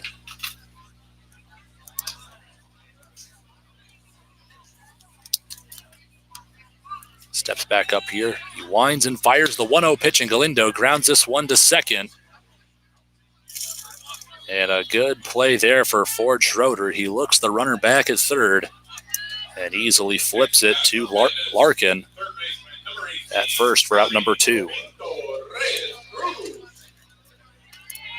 So stepping in 0 for 2, we got Tommy Reyes-Cruz. I know he's already been player of the game once against Carroll, a 2 for 4 homer appearance there, and this one laced through the 3-4 hole as Cruz brings home the 6th run of the game for Bancroft. An RBI single for Cruz, and it's now 6-2. The Bandits now scoring 6 unanswered runs. The runner on first, we still got 2 down. It's now 6-2. Bancroft out in front of Carroll. Now at the plate, we got Sean Ross. Reaching base twice already. A hard error over at third. And a walk. Already 2 stolen bases for Ross on the base paths. He lays off a first pitch breaking ball for strike 1.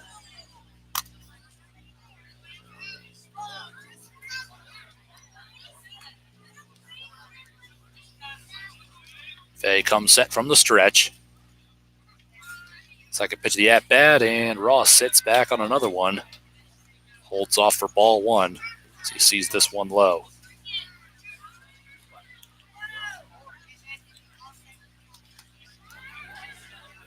So Sean Ross, 2 solo home runs this past week. Coming off a very good week at the plate as he hits one sharply. Foul third base side past Coach Kieran for strike 2.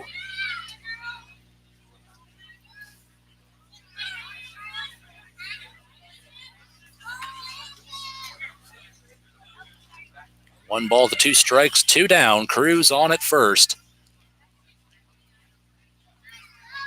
Fay from the stretch. Ross swung on, and there's his first base hit of the game as this one's hit sharply on the ground through the 5-6 hole into left. Ross with a 2-out single, and Cruz will advance to second. And Dakota Coco Kennedy already doing a solid job tonight at the plate. 1 for 1 with a 2 RBI double, reaching a second time by a walk.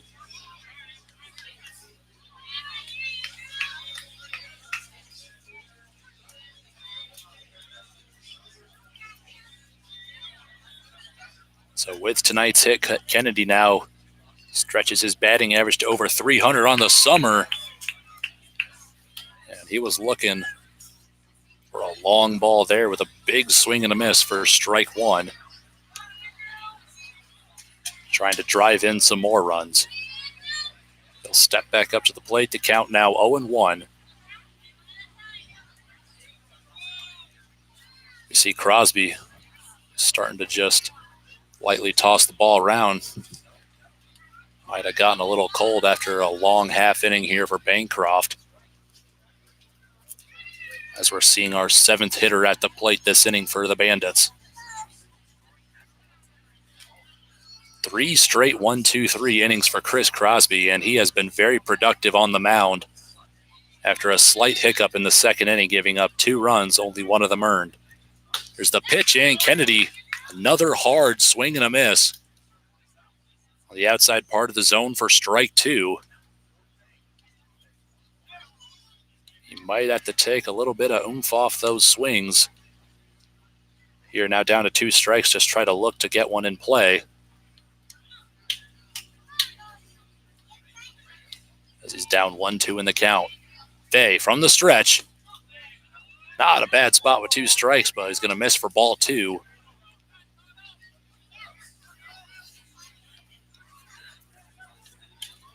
Deuces across the scoreboard here. 2 men on, 2 down. 2-2 count. The pitch. Outside, ball 3. And Kennedy draws a full count here in his 3rd at-bat of the day.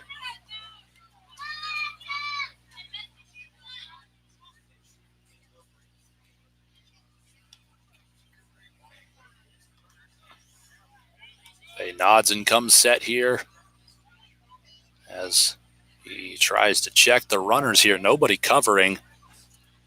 As you know, with a full count and 2 down, runners on first and second, you know they're going to be heading to the next bag. And to the plate here with a 3-2 pitch, and Kennedy swings and misses for strike 3, as well as out number 3. As we played 5 complete here from Memorial Park, the Bandits leave 2 runners stranded, but plate 2 more runs to extend their lead over Carroll, now 6-2 heading to the top of the 6th. You're listening to Bandits Baseball live from Memorial Park.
So the Bandits now lead 6-2 heading into the top of the 6th inning, which is a pretty sound ball game to take care of business, as little by little the offense has been providing some run support for Chris Crosby after he's readjusted in a big way since the 2nd inning.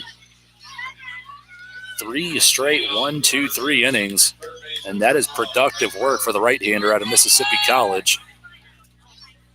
We're going to see if we go to the bullpen here soon, as Crosby obviously throwing a very tough 5 complete innings. Only 7 innings could be a complete game here tonight for Crosby. But we still have Augie Voigt as well as the new right-handed pitcher out of Bucknell, Hunter Robichaud, potentially coming out of relief for Bancroft tonight. First pitch slider is in there for strike 1 on the cleanup batter, Benberg, as 4, 5, 6 are due up for the Merchants. Here in the top of the 6th, and the second pitch swung on and chopped backward foul for strike 2.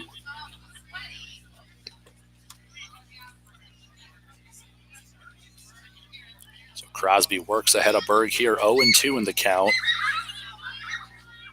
Berg reaching base twice by a fielder's choice and a single. Here's the 0-2 pitch. Swung on and stroked well out to deep left center. It's down, and it's going to be potentially extra bases. It will be a leadoff double for Ben Berg to deep left center.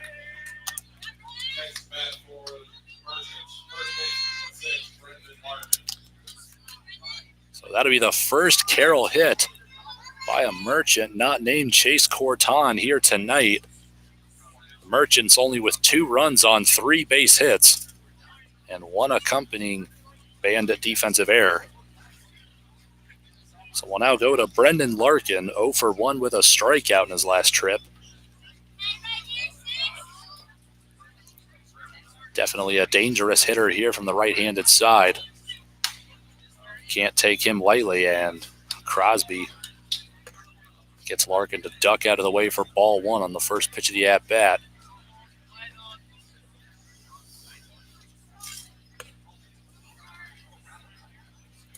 Quick pickoff attempt to second, not in time. He tries to pull a 180 there, and Soto covers the bag, but the throw not in time. Berg slides back safely. Crosby comes set for the 1-0 pitch to Larkin. Gets him chasing high and away for strike 1. Swung on and missed.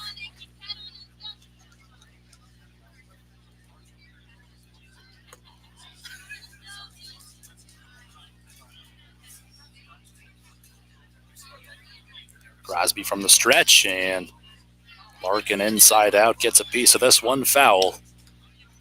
No now go down 1-2 in the count. Berg on second following the leadoff double, nobody out. We're at the 5 spot in the Carroll order. Crosby has his pitch. 1-2 on the way. Swung on, laced down the third base side, and Tommy Reyes-Cruz with a beautiful catch down the line. That'll hold Berg on at second. A web gem play for out number 1 by Tommy Reyes-Cruz at third. Larkin a hard line out. L5 for out number 1. We'll go to Ford Schroeder here. The 6th batter reaching once by a walk and scoring back in the second. A looking strikeout back in the third. Crosby set from the stretch. He fires. First pitch slider, and Schroeder ducks to help sell this one high for ball 1. 1-0 count here for Schroeder.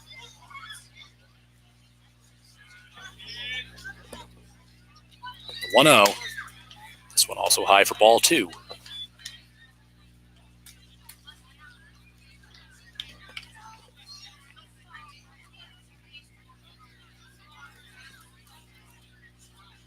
The 2-0 pitch here to Schroeder, and missing for ball 3.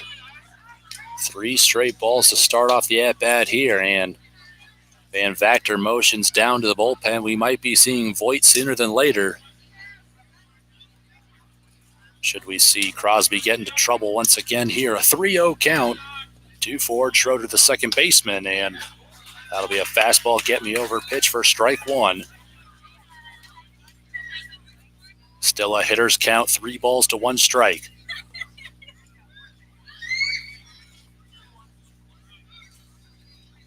Three 3-1 from the stretch, and taken for strike 2, and Schroeder looking a little antsy to get out of the batter's box there on a pitch that crosses the outside part of the plate for strike 2. Full count here for Chris Crosby. He kicks and fires. Swung on and hit well in the air to deep right field, and Mason's there to make the grab. Bud Berg will easily take third on the positioning.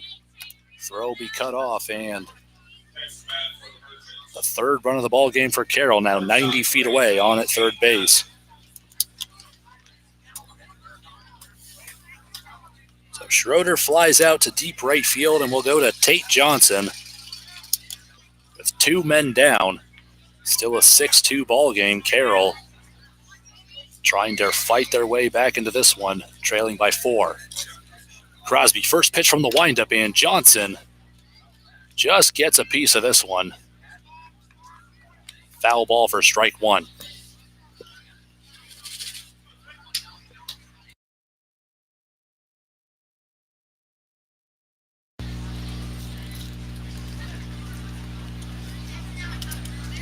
Crosby has his pitch, and he goes from the windup with the 0-1. Fastball at the ankles, ball 1.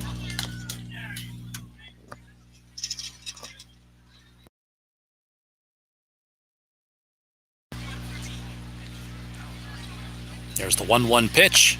Slider taken for strike 2.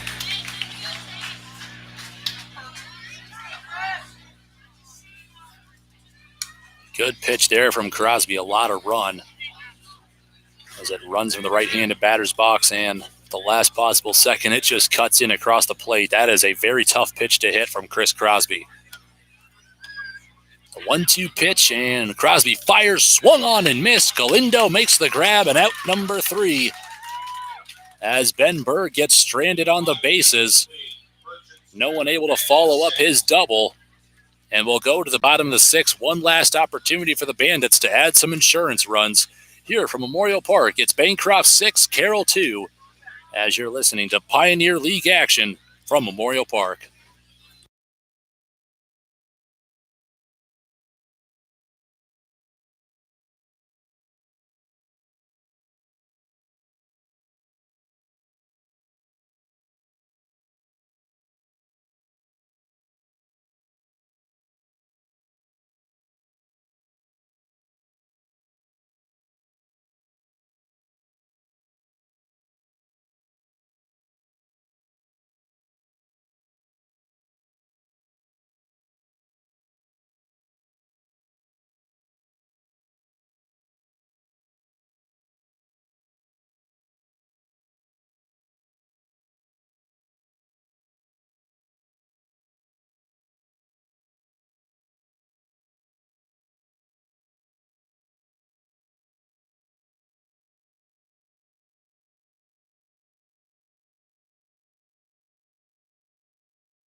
Bottom of the sixth, and we're back to the top of the order with Daniel Hernandez, who's honestly probably got to be kicking himself after starting off this game 0 for 3. After you know the kind of ball player he is and he expects to see results. Let's see if he can extend a hitting streak here in his fourth at-bat of the day. And one last attempt to extend a 6-2 lead as Bancroft leads 6-2 over the Carroll Merchants here at their home field. Second pitch of the at-bat, and Hernandez will wear this one off the leg. A free 90 hit by pitch as Hernandez heads to first base.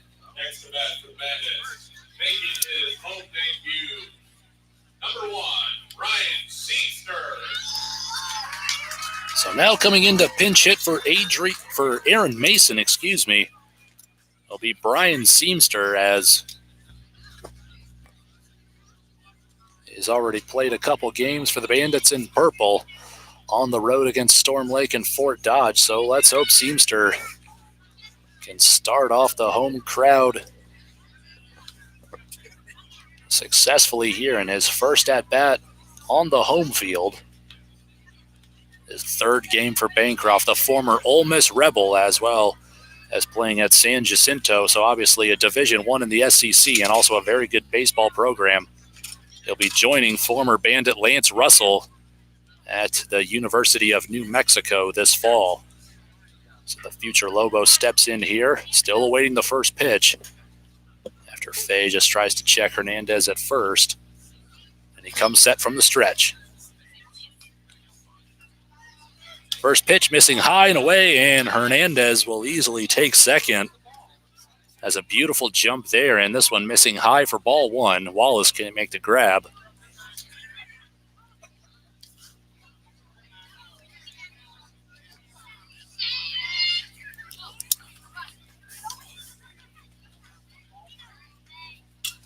So Brian Seamster 1 for 4 on the road against Storm Lake. Unfortunately, a 0-hit performance against Fort Dodge. He'll be coming off the bench tonight as he hits this one in the air towards right center. It's carrying, and it's going to be caught over the shoulder. A very well-hit ball, but warning track power as the center fielder, Chase Corton, going to chase this one down and make a beautiful grab for out number 1. But off the deep fly ball, Hernandez will tag up and take third base with the center fielder, Adrian Torres, up at the plate, stepping in 1 for 2 with a double and already a pair of stolen bases and runs scored.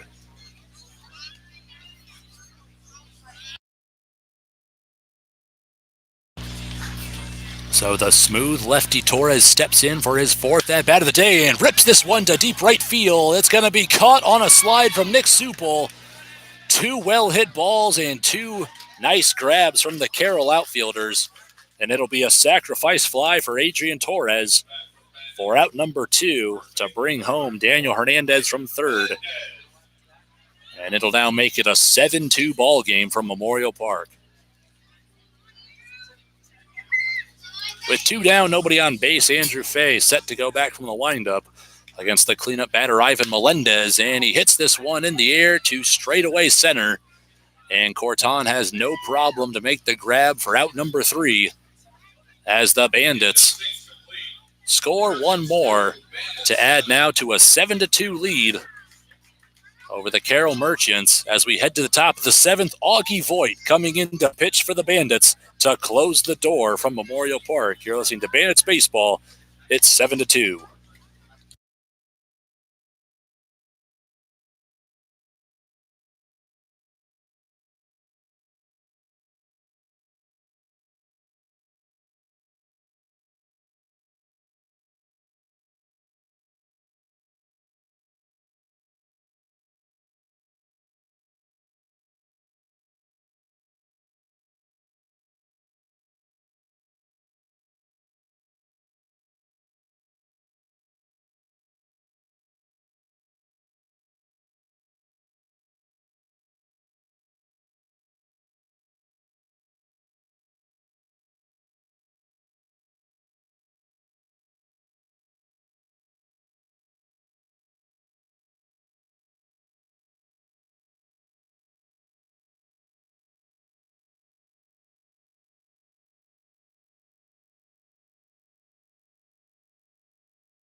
So now coming into pitch with a team-high 8 appearances out of the bullpen, Augie Cupcakes Voigt, holding a 1.15 ERA, a 1-0 record, 1 save.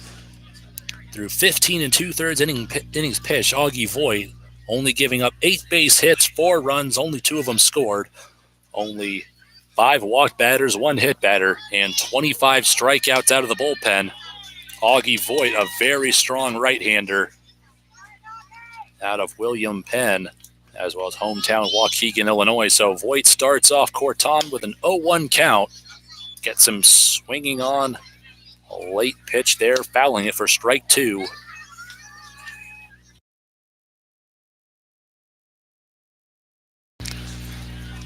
So Augie Voigt now well ahead of Corton, 0-2 in the count. The pitch, and he'll sit him down in 3. Good morning, good afternoon, and good night. Strike 3 for out number 1.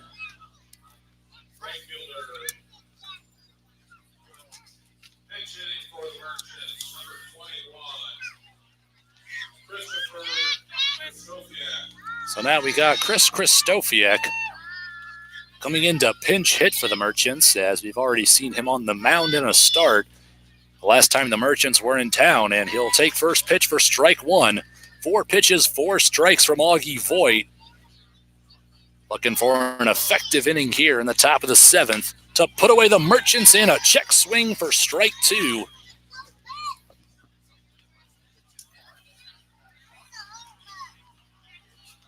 The 0-2 pitch from Voigt, and he'll get Christofiak chucking the bat there as he wears this one on the back for a hit by pitch.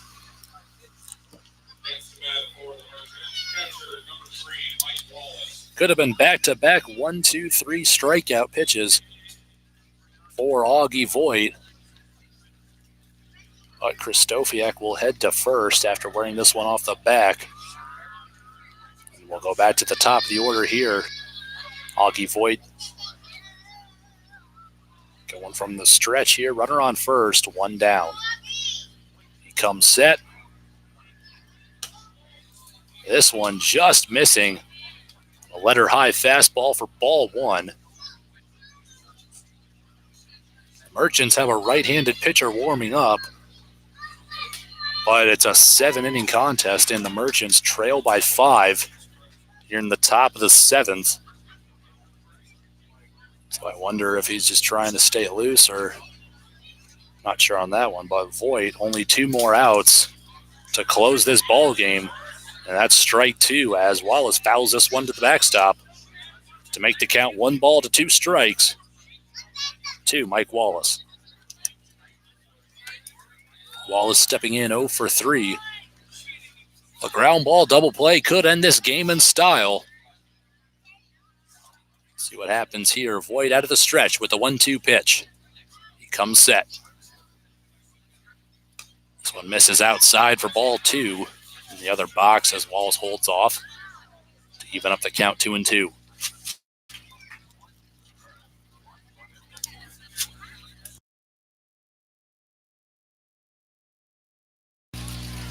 Voigt with the 2-2. Wallace ropes this one to right field, and it's going to be down. Brian Seamster couldn't make the grab on a well-hit ball from Mike Wallace, as that's his first base hit of the game, and only hit number 4 for Carroll. So 2 straight runners get on base for Carroll, and we now go to the left fielder, Andrew Fay, number 4.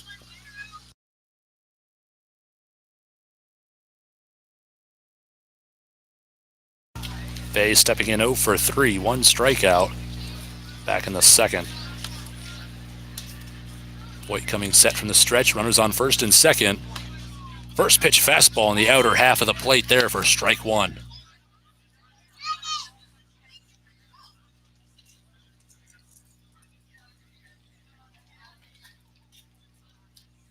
Voigt will step off the rubber here momentarily.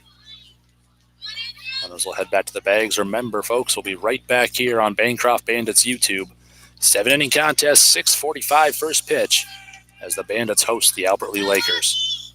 The 0-1 pitch, swung on, missed. Strike 2.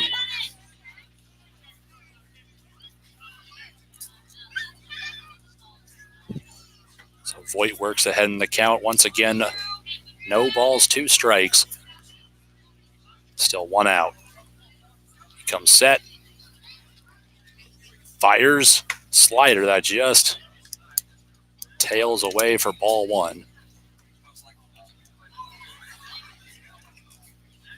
Couldn't get very much run on that pitch, and it misses for ball 1. And a 1-2 count. Voigt quickly resets and fires. Fastball right back up the middle. Soto dribbles the ball to second, and Ross will pick it up with his foot on the bag for out number 2.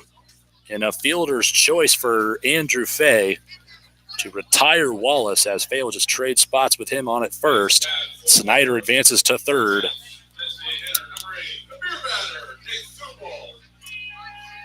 So Nick Supple heads up to the base, heads up to the plate, stepping in 0 for 2. Only reaching base once in the first by a hit by pitch. Runners at the corners, Nick Supple steps up with the Merchants down to their final out, and he looks at strike 1 on the outer half of the zone. Like I said, the Bandits had a chance to end the game in style with a double play. Nico Soto fumbles the ball. Ross picks it up to make it a clean fielder's choice. And Supple on the second pitch swings at a fastball, missing for strike 2. 0-2 count. The Merchants are down to their final strike in this one. Bandits looking at win number 19 and the 5th win in a row. Voigt coming set from the stretch. The 0-2 pitch just outside and low for ball 1.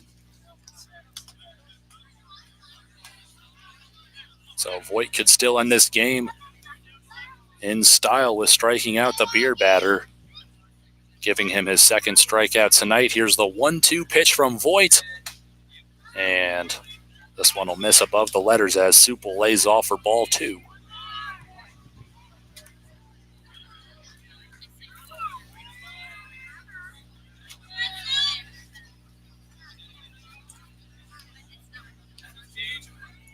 Here's the 2-2 from Voigt, and a grounder shooting the other way.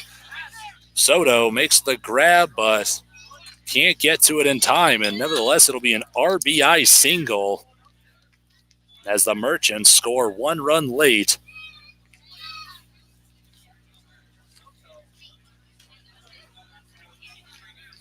To advance Fay to second, and Supple reaches first safely on an RBI single.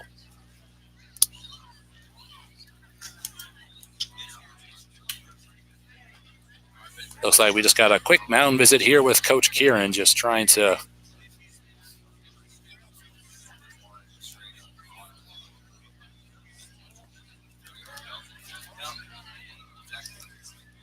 just get guys to wake up and work hard for out number 3 here.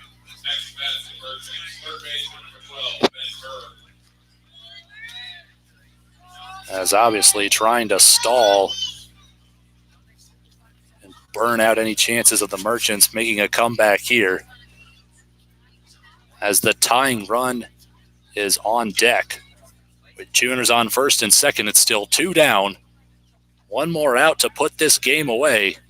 And Augie Voigt now faces the cleanup batter, Ben Berg. He doubled in his last time up. So a dangerous hitter steps in now in Ben Berg.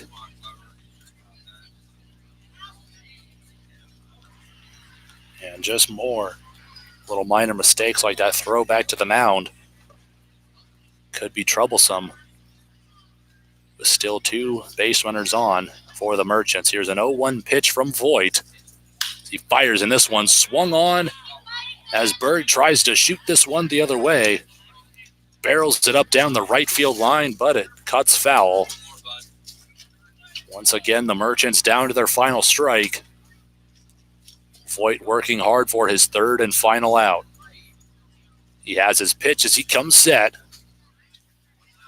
The 0-2 just missing there for ball 1. Zone been just inconsistent all night. And Berg gets away with that one for ball 1.